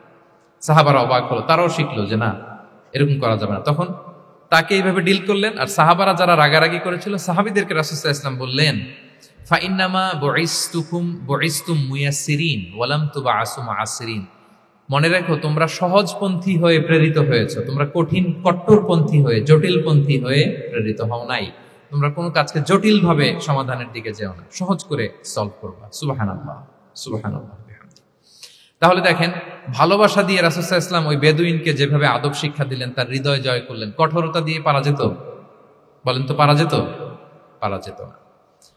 তো 6 নাম্বার দাওয়া মেথোডোলজি হচ্ছে, দাওয়া should be full of love, full of love, full of well wishes. আপনি শুভকামনা, ভালোবাসা, এটা দিয়ে আপনি মানুষের হৃদয়ে যতটুকু জায়গা পাবেন, কঠোরতা দিয়ে পাবেন না। আরেকটা ছোট্ট উদাহরণ দেই। সুমামা ইবনে উসাল রাদিয়াল্লাহু তাআলা আনহু, উনি ইয়ামামার অধিপতি ছিলেন, অধিপতি। রাসূল সাল্লাল্লাহু আলাইহি ওয়াসাল্লামকে হত্যা করতে এসেছিলেন গোপনে। কি করতে? হত্যা করতে। কি করতে বলেন সবাই? হত্যা করার জন্য এসেছিলেন। কিন্তু দুর্ভাগ্যক্রমে হত্যা করতে এসে সে ধরা পড়ে গেছে সাহাবীদের হাতে, হত্যার করতে পারে নাই সুমামা ইবনে উসাল। তো সাহাবীরা তাকে ধরে মসজিদে নববীর পিলারের সাথে বেঁধে রাখলো, বেঁধে রাসূল সাল্লাল্লাহু আলাইহি ওয়াসাল্লামকে ডাকলো। তারা বলল, যে ইয়া রাসূলুল্লাহ, দেখেন ইয়ামামা থেকে আসছে সুমামা ইবনে উসাল আপনাকে হত্যা করবার জন্য, তাকে আমরা ধরে ফেলেছি, আমরা বেঁধে রেখেছি। রাসূল সাল্লাল্লাহু আলাইহি ওয়াসাল্লাম তার কাছে যে তার খোঁজ খবর নিলেন প্রথম দিন, এবং তার সামনে যথারীতি তাওহীদ এবং রিসালার দাওয়াত দিলেন। ফিরে আসলেন, ফিরে এসে সাহাবাদেরকে বললেন, তোমাদের ঘরে ভালো রুটি আছে কার কাছে? রুটির কালেকশন, আটা পিষে রুটি বানাতে পারবে। একজন বলল আমি। বললো যে এটা সুমামাকে দিয়ে আস। তো দিয়ে আসলো। আরেকজন বললো ভালো তাজা খেজুর আছে কার কাছে? এক সাহাবী বললেন আমার কাছে। রাসূল ইসলাম বললেন যাও, এটা সুমামাকে দিয়ে আস। দিয়ে আসলেন। এরপরের দিন রাসূল ইসলাম যে আবার ইসলামের সৌন্দর্য, মাহাসিন আহকামি শারিয়া, ইসলামী শারিয়ার যে বিউটি অফ ইসলাম, এটা তুলে ধরলেন, ইসলামের যৌক্তিকতা তুলে ধরলেন। সে অবাক হতে লাগলো যে কিরে, যুদ্ধবন্দীদের সাথে মুহাম্মদ সাল্লাল্লাহু আলাইহি ওয়াসাল্লাম এবং তার অনুসারীরা এরকম আচরণ করে? সে তো যুদ্ধবন্দী, এত সুন্দর আচরণ। তাকে আবার ইসলামের সুশীতল বাণীগুলোর প্রতি আহ্বান করে রাসূল ইসলাম বাড়িতে এসে এবার নিজের যে উট আছে, উটকে যে পালে, সে রাখালকে বলল, তুমি উটের দুধ দহন করে তাকে কিছু দুধ দিয়ে আসো। সুবহানাল্লাহ। আসছিল রাসূল সাল্লাল্লাহু আলাইহি ওয়াসাল্লামকে কি করতে? হত্যা করতে।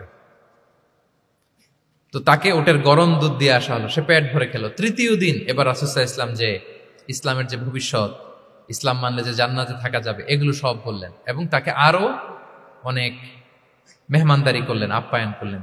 3 দিন যখন রাসূল সাল্লাল্লাহু আলাইহি ওয়াসাল্লাম ইসলামকে তার সামনে এভাবে প্রেজেন্ট করলেন, আপ্যায়ন করলেন, ভালো আচরণ দেখালেন, সে অবাক হয়ে গেল। আল্লাহ তাআলা তার হৃদয়টাকে নূর দিয়ে আলোকিত করে দিলেন।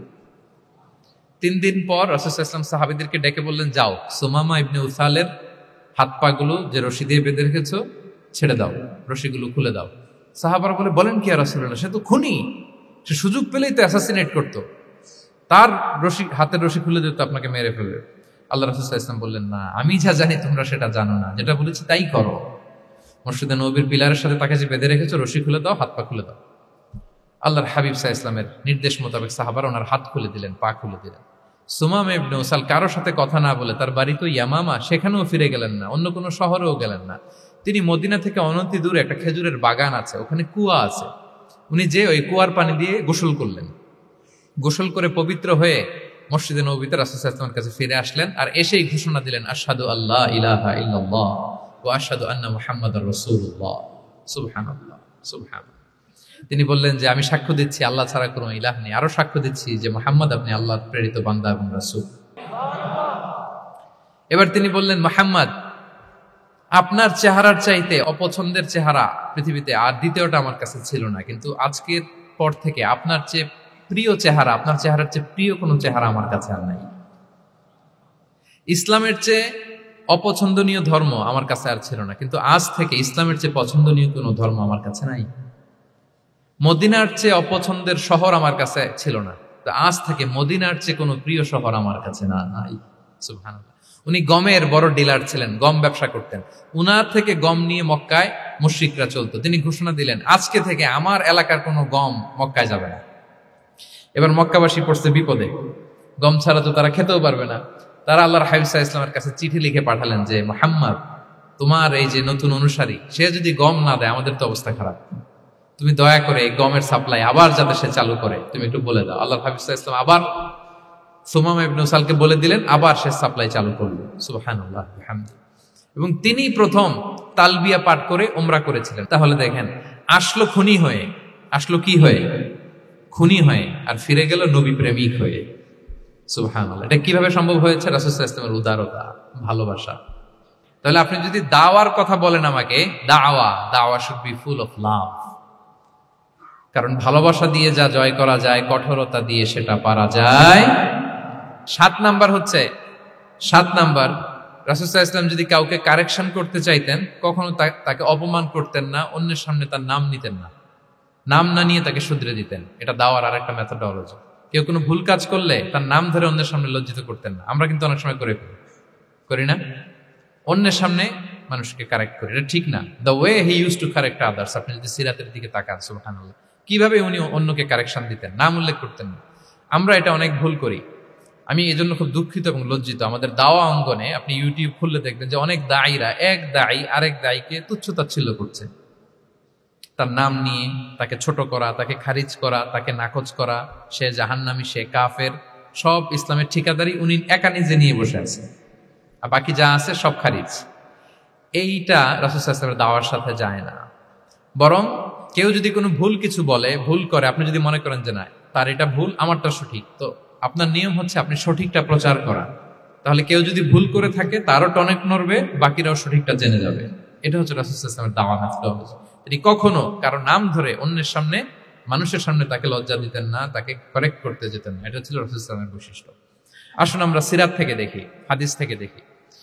আল্লাহর হাবিব সাল্লাল্লাহু আলাইহি ওয়াসাল্লাম উনি রাতে দিনে কি কি আমল করতেন, গোপন আমল, এগুলো জানার জন্য 3 জন সাহাবী রাসূল সাল্লাল্লাহু আলাইহি ওয়াসাল্লামের স্ত্রীদের কাছে গেলেন। যে জিজ্ঞেস করলেন যে আপনারা আমাদেরকে বলুন যে রাসূল সাল্লাল্লাহু আলাইহি ওয়াসাল্লাম রাতে কি আমল করে, দুপুরে কি আমল করে, বিকেলে কি আমল করে। তো আমাদের আম্মা জানেরা, রাসূল সাল্লাল্লাহু আলাইহি ওয়াসাল্লামের প্রিয়তমা স্ত্রীরা বললেন যে উনি রাতে এরকম তাহাজ্জুদ, দুপুরবেলা এরকম তেলাওয়াত, এই সময় নফল নামাজ, এই সময় এটা করে। আল্লাহর হাবিব সাল্লাল্লাহু আলাইহি ওয়াসাল্লামের পুরো আমলের ফিরিস্তি যখন শোনানো হলো, কাআন্নাহুম তাকাল্লুহা, তাদের কাছে এটা কম মনে হলো পরিমাণে, তারা ভাবছিল হয়তো আরো বেশি করে। তখন তাদের একজন বলল, আরে আইনা নাহনু মিন রাসূলিল্লাহ, কই রাসূল সাল্লাল্লাহু আলাইহি ওয়াসাল্লাম, কই আমরা। রাসূল সাল্লাল্লাহু আলাইহি ওয়াসাল্লামের ব্যাপারে আল্লাহ বলেছেন, কদ গুফিরা লাহু মা তাকাদ্দামা মিন যামবিহি ওয়া মা তাআখার, রাসূল সাল্লাল্লাহু আলাইহি ওয়াসাল্লামের আগের পরের সব গুনাহ মাফ। আদতে তো ওনার কোনো গুনাহই নাই, তারপরও একটা স্পেশাল স্ট্যাটাস হচ্ছে আপনার আগের পরের সব গুনাহ মাফ। তো তারা বলল, যেই মহান ব্যক্তির, যেই নবীর আগের পরের সব গুনাহ মাফ বলে ঘোষণা দেওয়া হয়েছে, তার সাথে তো আমাদের তুলনা করলে হবে না, আমাদের তো বেশি আমল করতে হবে। রাসূল সাল্লাল্লাহু আলাইহি ওয়াসাল্লাম হয়তো এই জন্য এই স্ট্যান্ডার্ড মেনটেন করেন না, এরকম করলে তো আমরা মাফ পাবো না আল্লাহর কাছে। ভালো চিন্তা থেকেই তারা ভাবছেন যে না, আমাদের আমল আসলে কম হয়ে যাচ্ছে, বাড়াইতে হবে। রাসূল সাল্লাল্লাহু আলাইহি ওয়াসাল্লামের কথা ভিন্ন, আমাদের বাড়াইতে হবে। তো কি করতে হবে? একজন বলল, আজকে থেকে আমি সারা রাত নফল নামাজ পড়বো, সারা রাত ঘুমাবো না। নিয়ত করে ফেলছে, আমি সারা রাত নফল নামাজ, এশার পর থেকে যে নফল শুরু হবে ফজর পর্যন্ত, ঘুমটম নাই। আচ্ছা, গেল। আরেকজন বলল, আমি সারা বছর রোজা রাখবো, কালকে থেকে যে রোজা ধরবো আর ভাঙবো না, সারা বছর। আচ্ছা। আরেকজন বলল, আমার কয়েকজন স্ত্রী আছে, আমি আর স্ত্রীদের কাছে যাব না, আমি এখন থেকে সন্ন্যাসী, বৈরাগী জীবন যাপন করব, আমি আর কোনো নারীর কাছে যাচ্ছি না। তো এই ঘোষণা যখন তারা দিয়ে ফেলছে, এটা রাসূল সাল্লাল্লাহু আলাইহি ওয়াসাল্লামের কান পর্যন্ত যেয়ে পৌঁছালো। আল্লাহর হাবিব সাল্লাল্লাহু আলাইহি ওয়াসাল্লাম এটা শুনে ফেললেন। শুনে রাসূল সাল্লাল্লাহু আলাইহি ওয়াসাল্লাম এটা অপছন্দ করলেন, কারণ এটা তো রাইট ট্র্যাক না, ওনারা ভুল করতেছে। তো একটা ভরা মজলিসে রাসূল সাল্লাল্লাহু আলাইহি ওয়াসাল্লাম বললেন, আনতুমুল্লাযীনা কুলতুম কাযা ওয়া কাযা, শুনলাম তোমাদের মধ্যে কে কে নাকি এমন এমন বলছো। সুবহানাল্লাহ। তিনি বলতে পারেন, এই আব্দুল্লাহ দাঁড়াও, এই আব্দুর রহমান স্ট্যান্ড আপ, এই দাঁড়াও, তুমি নাকি এটা বলছো, তুমি এটা বললে তো ওনারা লজ্জা পেতেন না? সবার সামনে লজ্জা পেতেন। উনি এটা না করে কাজ হাসিল হয়ে যাচ্ছে, বললেন আনতুমুল্লাযীনা কুলতুম কাযা ওয়া কাযা। অনেক বর্ণনা এরকম পাওয়া যায়, মা বালু আখওয়ালিন আকওয়ামিন ইয়াফআলুনা কাযা ওয়া কাযা মা বালু আকওয়ামিন ইয়াকুলুনা কাযা ওয়া কাযা, তাদের কি হলো তারা এমন এমন বলে, তাদের হলোটা কি তারা এমন এমন বলে, এইভাবে তিনি শুধরে দিতেন। তো বললেন তোমাদের মধ্যে কেউ কেউ নাকি এটা বলে, এই ওই তিনজনের তো টনক নড়ে গেছে, আর বাকিরা শুনতেছে। তখন রাসূল সাল্লাল্লাহু আলাইহি ওয়াসাল্লাম বললেন, না, এটা ঠিক নয়, আমি তোমাদের মধ্যে থেকে সবচেয়ে বেশি মুত্তাকি, সবচেয়ে বেশি বুজুর্গ। ওয়াল্লাহি ইন্নী লা আখশাকুম লিল্লাহি ওয়া আতকাকুম লাহু, আমি তোমাদের মধ্যে থেকে আল্লাহকে সবচেয়ে বেশি ভয় পাই। বলেন তো রাসূল সাল্লাল্লাহু আলাইহি ওয়াসাল্লামের চেয়ে বেশি আল্লাহকে ভয় পাওয়া কারো পক্ষে সম্ভব? আল্লাহর হাবিব সাল্লাল্লাহু আলাইহি ওয়াসাল্লামের চেয়ে বেশি মুত্তাকি হওয়া কারো পক্ষে সম্ভব? আমার নবীর চাইতে শ্রেষ্ঠ হওয়া সম্ভব? তার যে স্ট্যান্ডার্ড ইবাদতের, এটারে ছাড়া যাওয়া সম্ভব না। তো তিনি বললেন যে আমি রাত্রিবেলা ঘুমাই আসার পরে আবার শেষ রাতে তাহাজ্জুদও করি, ঘুমও আছে নামাজও আছে, ব্যালেন্স। আমি সোম বৃহস্পতিতে রোজা রাখি, সপ্তাহের বাকি দিনগুলোতে খাই। আবার আমার অনেক 9 জন স্ত্রী তো এট এ টাইমে ছিল, আমি স্ত্রীদের সাথে মেলামেশাও করি। তা আমি এগুলো সব ঠিক রেখে আল্লাহর সবচেয়ে প্রিয় মুত্তাকি হইতে সমস্যা হলো না, তোমাদের এত সমস্যা কোথায়? তোমাদের সমস্যা কোথায়? আমার চেয়ে শ্রেষ্ঠ যদি কেউ কিছু করতে চাও এটা হবে না, আমি হচ্ছি স্ট্যান্ডার্ড। সুবহানাল্লাহ। দেখেন এইভাবে যখন বললেন, ঠিক করে দিলেন যে তোমরা কে জানি এরকম নিয়ত করছে, এটা ভুল করেছে, বরং শুদ্ধ হবে এটা। ওই তিনজনের টনক নড়ে গেছে, তারা শুধরে নিয়েছেন, আর বাকিরা সঠিক মেসেজটা, সঠিক নির্দেশনাটা জেনে গেল। তাহলে ওনাদেরকে কারেকশন করা হয়ে গেছে না অলরেডি? বলেন তো, ওনারা যে ভুল করছে কারেকশন হয়েছে কিনা? কিন্তু তাদেরকে অপমান করা হয়েছে। এই ভুলটা আমরা অনেক সময় করি, অন্যের সামনে, কখন নিজের ছেলেকে, নিজের স্ত্রীকে, বন্ধুকে অন্যের সামনে এইভাবে আমরা যেন কারেক্ট না করি। কাউকে সংশোধন করতে চাইলে আল্লাহর হাবিব সাল্লাল্লাহু আলাইহি সাল্লামের দেখানো পথেই যেন আমরা সংশোধন করি। এটা হচ্ছে এই হাদিসের 1 নম্বর শিক্ষা। আরেকটা শিক্ষা হচ্ছে ব্যালেন্স লাইফস্টাইল, ব্যালেন্স অ্যাপ্রোচ আমরা জানলাম। অনেকে মনে করে, আমার পরিচিত কয়েকজন লোক আছে, আমি বলছি তারা থামাইছে কিনা জানি না, আমার কাছে এসে শোনাইতেছে, হুজুর আমি সারা বছর রোজা রাখি। তো আমি বলছি আপনারা বলছে কি সারা বছর রোজা রাখতে? সারা বছর তো রোজা রাখা নিষেধ, এটাকে সওমে বিসাল বলে, এটা নিষেধ। বরং সবচেয়ে বেশি যদি কেউ রাখতে চায়, রাসূল সাল্লাল্লাহু আলাইহি ওয়াসাল্লাম বলছে, তাহলে সাওমুল্লাহি দাউদ, সিয়ামু দাউদ আলাইহিস সালামের রোজা, এর চেয়ে বেশি না। একদিন রাখবা, আরেকদিন ভাঙবা, একদিন রাখবা, আজকে রোজা রাখলে কালকে খাবেন, কালকে রাখবেন, এরপরের দিন রাখবেন, এরপরের দিন ভাঙবেন, এর চেয়ে বেশি রাখা যায় না। লাগাতার রোজা রাখা নিষেধ, লাগাতার 6 মাস 5 মাস সারা বছর অনেকে রোজা রাখে, এটা না জানার কারণে। তাহলে এই যে ইসলামের যে ব্যালেন্স লাইফস্টাইল, এটা আমরা জানলাম। কাউকে কিভাবে শুধরে দিতে হবে, কারেক্ট করতে হবে, কারেকশনের ওয়ে, এটা আমরা জানলাম। আরেকটা হচ্ছে ইসলাম যে the combination of material and spiritual life, এইটার একটা তথ্য আমরা জানলাম যে আপনার এই দুনিয়াও লাগবে, আপনার আখিরাতও লাগবে। আপনি সব ছেড়ে দিয়ে শুধু আল্লাহর রাস্তায় চলে গেলে ওইটা ইসলাম শিখায় নাই। ইসলাম যে আমাদেরকে ফরিয়াদ শিখায়, প্রার্থনা শিখায়, রব্বানা আতিনা ফিদ দুনিয়া হাসানা ওয়া ফিল আখিরাতি হাসানা ওয়া কিনা আযাবান নার। হে আল্লাহ, আপনি দুনিয়াতেও হাসানা দেন, আখিরাতেও হাসানা দেন। আগে চাইছি কোনটা, আখিরাত না দুনিয়া? রব্বানা আতিনা ফিল আখিরাতি হাসানা ওয়া ফিদ দুনিয়া হাসানা, এরকম নাকি রব্বানা ফিদ দুনিয়া হাসানা? দেখেন দুনিয়াটা আগে, দুনিয়াটা আগে। সো ব্যালেন্স, এই ভারসাম্য রাখাটা, আমি আলোচনা শুরুই তো করেছি ওয়াসাতিয়া, মানে ভারসাম্যপূর্ণ। ইসলামের নেচারটা হচ্ছে ব্যালেন্সড অ্যাপ্রোচ। এটা আমরা এই হাদিস থেকে শিখতে পারি। আমাদের অনেকেরই এটাতে ঘাটতি আছে, অনেক জ্ঞানী, অনেক স্কলার, অনেক তার কিছু, কিন্তু তার মধ্যে ভারসাম্য এবং পরিমিতি বোধ নাই। পরিমিতি বোধ, ভারসাম্য, ব্যালেন্স লাইফস্টাইল, এটা অনেকে অ্যাডপ্ট করতে পারে না। এটা বছরের পর বছর সাধনা করতে হয়, অ্যাডপ্ট করে নিতে হয় নিজের সাথে। তাহলে 7 নাম্বার হচ্ছে, কাউকে শুধরে দিতে চাইলে আপনি কিভাবে শুধরে দিবেন, এটা আমরা জানলাম। তাকে সবার সামনে লজ্জা দিয়ে শুধরে দেওয়া যাবে? তাহলে কৌশলে তাকে শুধরে দিতে হবে। পারা যাবে তো ইনশাআল্লাহ? 8 নাম্বার হচ্ছে, এটা দায়ীদের জন্য অনেক বড় রিমাইন্ডার। সেটা হচ্ছে আমরা যে দাওয়া দেই, এটা খেয়াল রাখতে হবে। আমি যা বলি ওটা সবার আগে অ্যাপ্লাই করতে হবে নিজের মধ্যে। আমরা অনেক সময় এটা করে ফেলি যে ভালো একটা হাদিস শুনলে, কোরআনের আয়াত শুনলে, একটা কিছু শুনলে মনে করি যে এগুলো এই সবার জন্য, মানে এটা বাদ, এখান থেকে শুরু, লাইনটা এখান থেকে শুরু, এইখান থেকে যারা আছে এই সবাই এগুলো পালন করবে, আমি এটার বাইরে। দেখবেন যার সাথেই কথা বলেন তার কোনো সমস্যা, তার দোষ, তার কিভাবে সেলফ ডেভেলপমেন্ট, আত্মোন্নয়ন, আত্মশুদ্ধি, শুদ্ধাচার, এগুলো নিয়ে কথা নাই। খালি বলি যে কি সমস্যা রে ভাই সমাজে, জানেন শেষ হয়ে গেল দেশটা। তারপর রাজনীতিতে সমস্যা, সমাজে সমস্যা, হুজুরদের মধ্যে সমস্যা, ওদের মধ্যে সমস্যা, শুধু সমস্যা, মানে উনি সব জায়গায় সমস্যা দেখতে পায়। কিন্তু বেসিকলি আপনি যখন সমস্যা নিয়ে কথা বলবেন, সবার আগে খেয়াল করতে হবে যে ওই সমস্যায় আমি আক্রান্ত কিনা। আমরা কেন যেন অন্যকে কাঠগড়ায় দাঁড় করাতে বেশি পছন্দ করি, কিন্তু নিয়ম হচ্ছে নিজেকে বারবার কাঠগড়ায় দাঁড় করানো, যে আমি ঠিক করতেছি কিনা, আসলে আমার মধ্যে শুদ্ধাচার আছে কিনা, আমার লেনদেন ঠিক আছে কিনা, আমার মধ্যে সততা আছে কিনা, do I live a decent life, আমি যা বলি আমি তা করি কিনা। এটা অনেক সময় আমরা ভুলে যাই। আমরা যা বলি সেটার জন্য আগে আমরা নিজে আমল করতে পারি। আল্লাহ তৌফিক দান করুন। আল্লাহ তাআলা বলছেন, ইয়া আইয়ুহাল্লাযীনা আমানু লিমা তাকুলুনা মা লা তাফআলুন, কেন তুমি সেটা বলো যেটা তুমি করো না, কেন সেটা বলো।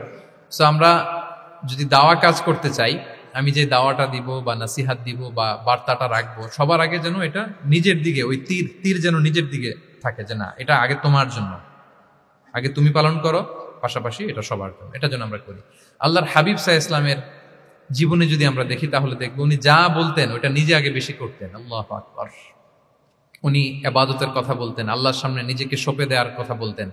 আর নিজেকে কিভাবে সঁপে দিতেন দেখেন, তিনি যখন দোয়া করতেন নিজেকে ছোট করতে করতে তিনি আল্লাহরে বলতেন, আল্লাহুম্মা ইন্নী আবদুক ওয়া ইবনু আবদিক ওয়া ইবনু আমাতিক নাসিয়াতি বিয়াদিক, হে আল্লাহ আমি আপনার দাস, আল্লাহ আমি দাসের ঘরের দাস, দাসীর ঘরের দাস। মানে আমার পিতা আব্দুল্লাহ আপনার দাস, আমার মা আমিনা আপনার দাসী। সো আমরা সবাই আপনার গোলামের ঘরের গোলাম। এর চেয়ে তুচ্ছ, ছোট, নগণ্য করে কি আর আল্লাহর সামনে নিজেকে পেশ করা যায় বলেন? এরপর তিনি বলতেন, নাসিয়াতি বিয়াদিক, আল্লাহ আমার মাথার চুলের ঝুঁটি আপনার হাতের মুঠোয়। মাথার চুলের ঝুঁটি হাতের মুঠোয় মানে কি, আপনি ডানে টান দিলে আমি ডানে যেতে বাধ্য, আপনি বাঁয়ে টান দিলে মানে আমার আর কিছু নেই, আল্লাহ সব সঁপে দিলাম আপনার কাছে। কিভাবে নিজেকে তিনি সঁপে দিতেন। তাহাজ্জুদের সালাতে যখন রাতে দাঁড়াতেন, আম্মা জান আয়েশা রাদিয়াল্লাহু তাআলা আনহা বলেন, দাঁড়িয়ে থাকতে থাকতে পা দুইটা ফুলে যেত এরকম, হাত্তা তাতাফাত্তারা কদামা, খুব কষ্ট হতো আল্লাহ রাসূল সাল্লাল্লাহু আলাইহি ওয়াসাল্লামের। আম্মা জান আয়েশা বলতেন, ইয়া রাসূলুল্লাহ ক্বাদ গুফিরা লাকা মা তাকদ্দামা মিন যামবিকা ওয়া মা তাআখার, আল্লাহ তো বলেছেন আপনার সব গুনাহ মাফ, গুনাহই তো নাই, তাও ঘোষণা সব গুনাহ মাফ, এত কষ্ট নিজের দেহের উপর নিজে কেন দেন? আল্লাহর হাবিব সাল্লাল্লাহু আলাইহি ওয়াসাল্লাম বলতেন, আফালা উহিব্বু আন আকুনা আবদান শাকুরা, হে আয়েশা এটা ঠিক আল্লাহ আমাকে মর্যাদা দিয়েছেন, কিন্তু আমি কি শুকরগুজার বান্দা হতে চাইবো না? আল্লাহর নেয়ামতে যে আমি ভেসে বেড়াই, আল্লাহর নেয়ামতে যে আমি বেঁচে আছি, আল্লাহর অনুগ্রহের কারণে যে আমার এত সম্মান, সে আল্লাহর প্রতি আমি কি নিজেকে পেশ করব না? আফালা উহিব্বু আন আকুনা আবদান শাকুরা, আমি কি শুকরগুজার হব না? আমার রোলটা তো আমাকে প্লে করতে হবে, আমাকে তো উজাড় করে আমার রবের সামনে আমাকে উপস্থাপন করতে হবে। দেখেন, শুধু বলতেন না, করে দেখাতেন। রাতের সালাতে যখন কিয়ামুল লাইল করতেন, কাঁদতে কাঁদতে দাড়ি ভিজে যেত, কাঁদতে কাঁদতে হাত্তা বাল্লাল আরদা হাত্তা বাল্লা লিহিয়াতাহু হাত্তা বাল্লা হাজারাহু, কাঁদতে কাঁদতে জুব্বা ভিজে যেত। সিজদায় পরে যখন থাকতেন কাঁদতে কাঁদতে জমিন ভিজিয়ে ফেলতেন আল্লাহর হাবিব সাল্লাল্লাহু আলাইহি ওয়াসাল্লাম। এভাবে নিজেকে আল্লাহ তাআলার সামনে পেশ করতেন। সো আমরা যারা দাওয়া অঙ্গনে কাজ করি, এটা খুব পিচ্ছিল পথ, এটা খুবই পিচ্ছিল। আমাদের খেয়াল রাখতে হবে যে আমি যা বলি এটা আমি করি কিনা। এটা দায়ীদের জন্য চ্যালেঞ্জিং। সে নিজে একটা ডিসেন্ট লাইফ লিড করা, তার নিজের মধ্যে সততা থাকা, নৈতিকতা থাকা, মোরালিটি, এথিক্স, ভ্যালিউজ নিয়ে যে আমরা বলি, ওই ভ্যালিউজের প্র্যাকটিস যেন আমাদের মধ্যে থাকে। আল্লাহ তাআলা আমাদেরকে তৌফিক দান করুক, আমরা পড়ি আমিন। 9 নম্বরে হচ্ছে কনসিডারেট হওয়া। রাসূল সাল্লাল্লাহু আলাইহি ওয়াসাল্লাম খুবই কনসিডারেট ছিলেন, এটা খুব গুরুত্বপূর্ণ, খেয়াল করে শুনুন। কনসিডারেট মানে খুব উচ্চ বিবেকবোধ সম্পন্ন ব্যক্তিত্ব, খুব বিবেকবোধ সম্পন্ন। আমাদের অনেকের মধ্যে এটা, আমাদের অনেকের সেন্স কাজ করে না। আল্লাহর হাবিব সাল্লাল্লাহু আলাইহি ওয়াসাল্লাম, he was a man of 6 senses, 6টা সেন্স ওনার কাজ করতো। সুবহানাল্লাহ, সুবহানাল্লাহ। কথা বলতেছেন, ওদিকে কি হচ্ছে, ওদিকে সব একসাথে একটা গ্ল্যান্সে তিনি মেনটেন করতেন। সুবহানাল্লাহ। তো এই উচ্চ বিবেকবোধ সম্পন্ন হইতে হবে দায়ীদের। রাসূল সাল্লাল্লাহু আলাইহি ওয়াসাল্লাম একবার নামাজ পড়াচ্ছেন, পিছনে বাচ্চার কান্নার আওয়াজ, নামাজ ছোট করে দিয়েছেন, একেবারে ছোট, শর্ট করে সিজদা, রুকু, মানে যতটুকু না হলেই না, অতটুকু করে নামাজ শেষ। জিজ্ঞেস করা হলো কেন? বললেন যে আমি দেখলাম একটা ছোট বাচ্চা কাঁদছে, এই বাচ্চার মায়ের বোধহয় খুব কষ্ট হয়ে যাচ্ছে পেছনে, বাচ্চাটাকে সামলাতে মহিলাদের প্রেয়ার হলে মাটার বোধহয় খুব কষ্ট হচ্ছে, এজন্য আমি নামাজটা একটু শর্ট করে দিয়েছি। সুবহানাল্লাহ। আমরা নামাজে দাঁড়ালে দিন দুনিয়ার হুঁশ নেই, কি হচ্ছে না হচ্ছে না, আপনার সব খেয়াল রাখতে হবে, কি হচ্ছে। You are a leader, you are a দাঈ, আপনাকে এটা খেয়াল রাখতে হবে। রাসূল সাল্লাল্লাহু আলাইহি ওয়াসাল্লাম এরকম উচ্চ বিবেকবোধ সম্পন্ন লোক ছিলেন। মুআয ইবনে জাবালকে এক জায়গার মদিনার পাশেই ইমাম করে পাঠালেন, ইমাম। তো ওই এলাকার মুসল্লিরা ছিলেন শ্রমজীবী। কি জীবী? শ্রমজীবী। ওনারা উট দিয়ে পানি নিয়ে খেজুর গাছে পানি সেচ দিত তারা, খুব কষ্ট করে সারাদিন। তো উনি মাগরিবের নামাজে একদিন নামাজ শুরু করলেন, আল্লাহু আকবার বলে সূরা ফাতিহার পরে উনি সূরা বাকারা শুরু করলেন। কোন সূরা? কোরআনের সবচাইতে ছোট সূরা নাকি? হ্যাঁ, আয়াত কত? সবচাইতে বড় সূরা। তো উনি হয়তো একটা খুব চিল মুডে আছেন, একটা খুব ভালো মুডে আছেন, এবাদতের একটা মুডে আছেন। উনার আবেগ থেকে উনি হয়তো সূরা বাকারা শুরু করে দিচ্ছেন, তেলাওয়াত করে করে মজা পাচ্ছেন, করতেছেন। কিন্তু পিছনে মুসল্লিরা হচ্ছে শ্রমজীবী, সারাদিন খেতে খামারে খেজুর বাগানে কাজ করে ওনারা নামাজ পড়তেছেন। একদল তো নামাজ ছেড়ে দিছে, ছেড়ে দিয়ে নিজেরা নামাজ পড়ে আল্লাহর হাবিব সাল্লাল্লাহু আলাইহি ওয়াসাল্লামের কাছে যে বিচার দিলেন যে ইয়া রাসূলুল্লাহ, দেখেন এমন একজনকে ইমাম হিসেবে পাঠালেন, উনি মাগরিবের নামাজ শুরু করছে সূরা বাকারা দিয়ে। আমরা হচ্ছে শ্রমজীবী মানুষ, আমরা কি পারি এত সময় দাঁড়িয়ে থাকতে? রাসূল সাল্লাল্লাহু আলাইহি ওয়াসাল্লাম খুব রেগে গেলেন, খুব। মুআয ইবনে জাবাল রাদিয়াল্লাহু তাআলা ওনাকে ডেকে পাঠালেন। ডেকে কি শব্দ ইউজ করছে জানেন? উনি বললেন, আফাত্তানুন আনতা ইয়া মুআয। ফাত্তান মানে ফিতনাবাজ। হে মুআয, তুমি কি সমাজে ফিতনা ছড়াচ্ছ? তোমাকে পাঠালাম সেখানকার ইউনিটি ধরে রাখতে, ইমাম হয়ে নামাজ পড়াবা, তালিম দিবা। আফাত্তান আনতা ইয়া মুআয, তুমি ফিতনা ছড়াচ্ছ? তুমি কেন সাব্বিহ ইসমা রাব্বিকাল আলা তোমার মুখস্থ নেই? ওয়াশ শামসি ওয়া দুহাহা মুখস্থ নেই? হাদিসে দুইটা সূরার কথা, যে এই সাইজের সূরাগুলো পারো না, তুমি এগুলো দিয়ে নামাজ পড়াও যাতে ওদের কষ্ট না হয়। ওরা তো শ্রমজীবী সাহাবী, ওদের দিকে তো তোমার খেয়াল রাখতে হবে, কনসিডারেট হতে হবে। সুবহানাল্লাহ। দেখেন রাসূল সাল্লাল্লাহু আলাইহি ওয়াসাল্লাম ইমামকে এনে শাসন করলেন, বুঝিয়ে বললেন যে না, তোমাকে ছোট ছোট সূরায় নামাজ পড়াতে হবে যাতে করে কষ্ট না হয়। এবং রাসূল সাল্লাল্লাহু আলাইহি ওয়াসাল্লাম কাউকে কোনো দায়িত্ব দিয়ে কাজে পাঠালে ওনার বিখ্যাত একটা বাণী তিনি বলে দিতেন। আমার ভেরিফাইড যে ফেসবুক পেজের কভার ফটোতে দেখবেন এই হাদিসটা দেয়া। সেটা হচ্ছে তিনি কাউকে কোনো দায়িত্ব দিয়ে পাঠালে তিনি বলতেন, বাশশিরু ওয়ালা তুনাফফিরু, ইয়াসসিরু ওয়ালা তুআসসিরু। মানে তোমরা মানুষকে সুসংবাদ দিও, মানুষকে দিন থেকে ভাগিও না, দিনকে সহজ করে উপস্থাপন করো, দিনকে জটিল করে মানুষের সামনে উপস্থাপন করুন। আমরা এটা ভুল করি, এত কঠিন ভাবে উপস্থাপন করি, ভাবে যে কঠিন করে উপস্থাপন করতে পারলেই বোধহয় ওনার ক্রেডিট। এরকম একটা মানসিকতা অনেকের আছে। কোন মুফতি যদি এমন কোন ফতুয়া দেয় যেটা সমাজের অধিকাংশ মুসলিম চেষ্টা করেও মানতে পারতেছে না, কঠিন হয়ে যাচ্ছে, তার মানে something is missing in the ফতোয়া, something is missing in the legal opinion, and the মুফতি should revise the issue again and again. তাকে আরো মুফতিদের সাথে রিভাইজ করতে হবে, আরো কিভাবে জীবন ঘনিষ্ঠ করে মাসালাটা দেয়া যায়, তাকে এটা ভাবতে হবে। কারণ আল্লাহ দিনের মধ্যে জটিলতা রাখেননি, কাঠিন্যতা রাখেননি। আমরা দিনকে কঠিনভাবে মানুষের কাছে উপস্থাপন করি, মানুষকে ভয় দেখাই, আমরা হতাশ করি, দিন থেকে ভাগাই। রাসূল সাল্লাল্লাহু আলাইহি ওয়াসাল্লাম বলেছেন, খবরদার দিন থেকে ভাগিও না, সহজ করে মানুষের কাছে উপস্থাপন করো, দিনকে জটিল করে মানুষের কাছে উপস্থাপন করবে না। তো তাহলে কনসিডারেট ছিলেন রাসূল সাল্লাল্লাহু আলাইহি ওয়াসাল্লাম, খুব উচ্চ বিবেক বোধ সম্পন্ন ব্যক্তি ছিলেন। একবার মাগরিবের সালাতে অথবা এশার সালাতে হাদিসে এসেছে যে ইহদা সালাতাইল ইশা, মানে মাগরিব অথবা এশায়, হাসান হুসাইন রাদিয়াল্লাহু তাআলা আনহুমাকে নিয়ে তিনি নামাজে গেলেন। নামাজের এক পর্যায়ে সেজদারত অবস্থায় ওনার নাতি হাসান রাদিয়াল্লাহু তাআলা আনহু ওনার কাঁধের উপরে চেপে বসলেন, দীর্ঘ সেজদা দিলেন। এরপর যখন নামাজ শেষ করলেন, সাহাবারা বললেন, ইয়া রাসূলুল্লাহ, এত লম্বা সেজদা দিতে তো কখনো দেখি নাই, নামাজে কি অসুস্থ হয়ে গেলেন নাকি? অথবা নামাজ চলা অবস্থায় কি কোরআনের আয়াত নাজিল হলো নাকি? রাসূল সাল্লাল্লাহু আলাইহি ওয়াসাল্লাম বললেন, কুল্লু যালিকা লাম ইয়াকুন, একটাও না, বরং ওয়ালাকিন নাবনি ইরতাহালানি, আমার নাতি আমার কাঁধে উঠছিল। ফাকারিহতু আন উআজ্জিলাহু হাত্তা ইয়াকদিয়া হাজাতা, আমি সেজদায় উঠতে গেলেই তো ও যে খেলতেছে এটা ডিস্টার্ব হয়ে যাবে, সো ওর যতক্ষণ না ওর খেলা শেষ না হয় আমি একটু ওয়েট করতেছিলাম। তার খেলাধুলা শেষে তার সময় যখন হয়েছে, নেমে গেছে, আমি তখন সেজদা থেকে মাথা উঠিয়েছি। কি কনসিডারেট ছিলেন দেখেন, কি উচ্চ বিবেক বোধ সম্পন্ন। অন্যের যাতে কষ্ট না হয়, অন্যের যে কোনো কনসার্ন, এগুলো সব তিনি খেয়াল রাখতেন। সো দাঈদের এরকম সিক্স সেন্সের অধিকারী হওয়ার চেষ্টা করতে হবে। আল্লাহ তাআলা আমাদেরকে তৌফিক দান করুন। কয়টা গেল? 9টা। আর একটা সর্বশেষ, এটা খুব গুরুত্বপূর্ণ, আপনাদের সাথে খুব রিলেভেন্ট। সেটা হচ্ছে প্রপার টাইমিং ফর দাওয়ার জন্য টাইমিংটা খুব গুরুত্বপূর্ণ। প্রপার টাইমে যদি দেন, ওটা ক্লিক করবে, ওটা স্পার্ক করবে। আর যদি সময় মতো না হয়, ওটা কাজ করবে না। প্রপার টাইমে প্রপার দাওয়াটা দিতে হয়, সঠিক সময়ের অপেক্ষা করা, যখন সেই সময়টা আসছে তখন দাওয়া দেওয়া। বুঝতে পেরেছেন না ব্যাপারটা? একটা ছোট্ট উদাহরণ দেই। এক ইহুদি কিশোর রাসূল সাল্লাল্লাহু আলাইহি ওয়াসাল্লামের খেদমত করত। ইহুদি কিশোর, কোন ধর্মের কিশোর বলেন তো? ইহুদি কিশোর। প্রায় আসতো রাসূল সাল্লাল্লাহু আলাইহি ওয়াসাল্লামের কাছে, আসতো রাসূল সাল্লাল্লাহু আলাইহি ওয়াসাল্লামের সেবা করতো, কিন্তু তাকে কখনো রাসূল সাল্লাল্লাহু আলাইহি ওয়াসাল্লাম দিনের দাওয়াত দেননি। ছেলেটা ইহুদি, কিন্তু তার সামনে কখনো দিনের দাওয়াত তিনি দেন নাই। তো একদিন দেখে যে ওই ছেলে আসে না, লাগাতার এরকম কয়েকদিন যাবত ওই ছেলে আর আসে না। তখন রাসূল সাল্লাল্লাহু আলাইহি ওয়াসাল্লাম খোঁজ নিলেন যে কি হয়েছে। তখন রাসূল সাল্লাল্লাহু আলাইহি ওয়াসাল্লাম শুনতে পেলেন যে ছেলেটা অসুস্থ। ছেলেটা কি অসুস্থ?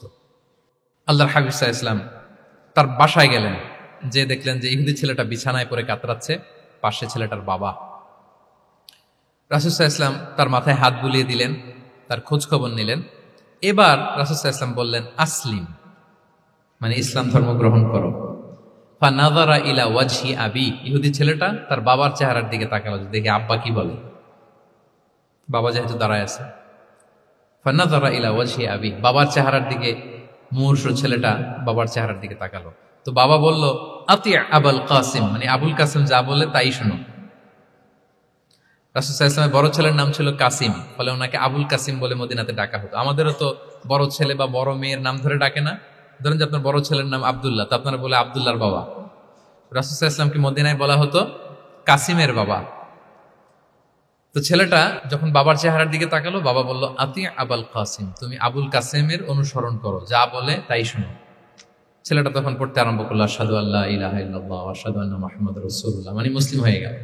রাসূল সাল্লাল্লাহু আলাইহি ওয়াসাল্লাম ইহুদিদের ঘর থেকে বের হয়ে আসলেন আর বললেন আলহামদুলিল্লাহিল্লাযী আনকাযাহু মিনান নার, বুখারীর বর্ণনা। প্রশংসা সে আল্লাহর, যে আল্লাহ এই ছেলেটিকে জাহান্নাম থেকে মুক্তি দিয়ে জান্নাতি বানিয়ে নিলেন।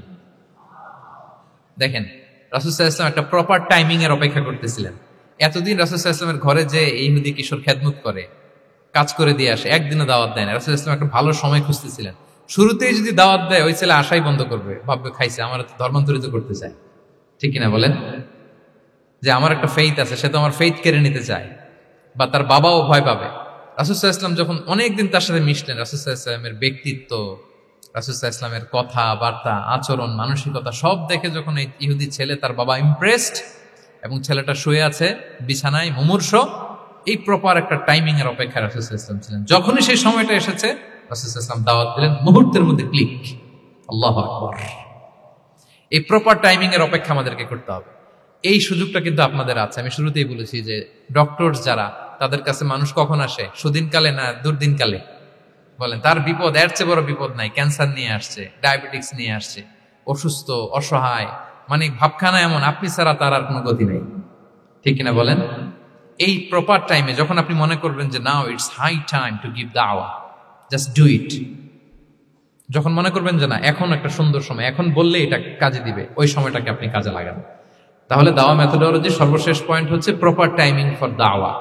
যখন দাওয়া দিলে কাজে লাগবে, ঠিক তখন দিতে হবে। কি পারা যাবে তো ইনশাআল্লাহ? আল্লাহ তাআলা আমাদের সবাইকে তৌফিক দান করুন। তাহলে প্রিয় ভাইয়েরা, আমি একটু রিভাইজ করি আপনাদের সাথে কি কি নিয়ে কথা বললাম। প্রথমে আমরা বলেছি যে আমাদের মধ্যমপন্থী হইতে হবে, বাড়াবাড়িও করা যাবে না, ছাড়াছাড়িও করা যাবে না। আমরা কোথায় থাকবো? মাঝামাঝি। এরপরে আমরা বললাম ওরাল দাওয়ার চেয়ে প্র্যাকটিক্যাল দাওয়া, লিভিং দায়ী হইতে পারলে ওইটার ইফেক্ট অনেক বেশি। এরপর আমরা আল্লাহর হাবিব সাল্লাল্লাহু আলাইহি ওয়াসাল্লামের সিরা এবং সুন্নাহ থেকে 10টা মেথোডোলজি, দাওয়া মেথোডোলজি আলোচনা করেছি। তার প্রথমটা ছিল ভেরি সফট এন্ড মাইল্ড, দাওয়া ল্যাঙ্গুয়েজটা সফট এন্ড মাইল্ড হতে হবে। 2 নাম্বার, কোশ্চেন থ্রো করতে হবে অ্যাটেনশন ড্র করার জন্য। 3 নম্বরে, visual explanation to make the দাওয়া মোর ইফেক্টিভ এন্ড প্রোডাক্টিভ। তারপরে 4 নাম্বার, গ্রাজুয়ালিটি, ধীরে ধীরে, ধাপে ধাপে, একবারে সব চাপিয়ে দেওয়া যাবে না। 5 নম্বরে, ইমোশনাল ইন্টেলিজেন্স ইউজ করতে হবে। 6 নম্বরে, ফুল অফ লাভ, দাওয়া should be full of love. 7 নম্বরে, কাউকে শুধরে দিতে চাইলে লজ্জা দিয়ে অন্যের সামনে শুধরে দেওয়া যাবে না, রাসূল সাল্লাল্লাহু আলাইহি ওয়াসাল্লাম যেভাবে শিখিয়েছেন ওইভাবে কারেক্ট করতে হবে। 8 নম্বরে, দাওয়া should be applied in yourself, আগে নিজের মধ্যে। 9 নম্বরে, কনসিডারেট হইতে হবে, উচ্চ বিবেক বোধ সম্পন্ন। 10 নম্বরে, প্রপার টাইমিং, ঝোপ বোঝে কোপ, বাংলা একটা কথা বলে না, কি বলে? ঝোপ বোঝে, তার মানে সময় মতো, সময়ের 1/4, অসময়ের সময় মতো। যখন আপনি মনে করবেন it's high time to give দাওয়া, ডু ইট, এটা করেন। এইভাবে আল্লাহ রাসূল সাল্লাল্লাহু আলাইহি সাল্লামের দাওয়া মেথোডোলজি ফলো করে যদি আমরা দাওয়া কাজ করি, দাওয়াটা প্রোডাক্টিভ হবে এবং খুব ইফেক্টিভ হবে। আশা করি আল্লাহর হাবিব সাল্লাল্লাহু আলাইহি সাল্লামের এই যে দাওয়া মেথোডোলজি, এবং এটা কিভাবে আমাদের সাথে রেলেভেন্ট হতে পারে, কিভাবে এটাকে আমরা ইফেক্টিভ করতে পারি আর প্রোডাক্টিভ করতে পারি, এ ব্যাপারে আপনারা একটা মোটামুটি ধারণা পেয়েছেন। আল্লাহ তাআলা আমাদের সবাইকে কথাগুলো বুঝার ও আমল করার তৌফিক দান করুক।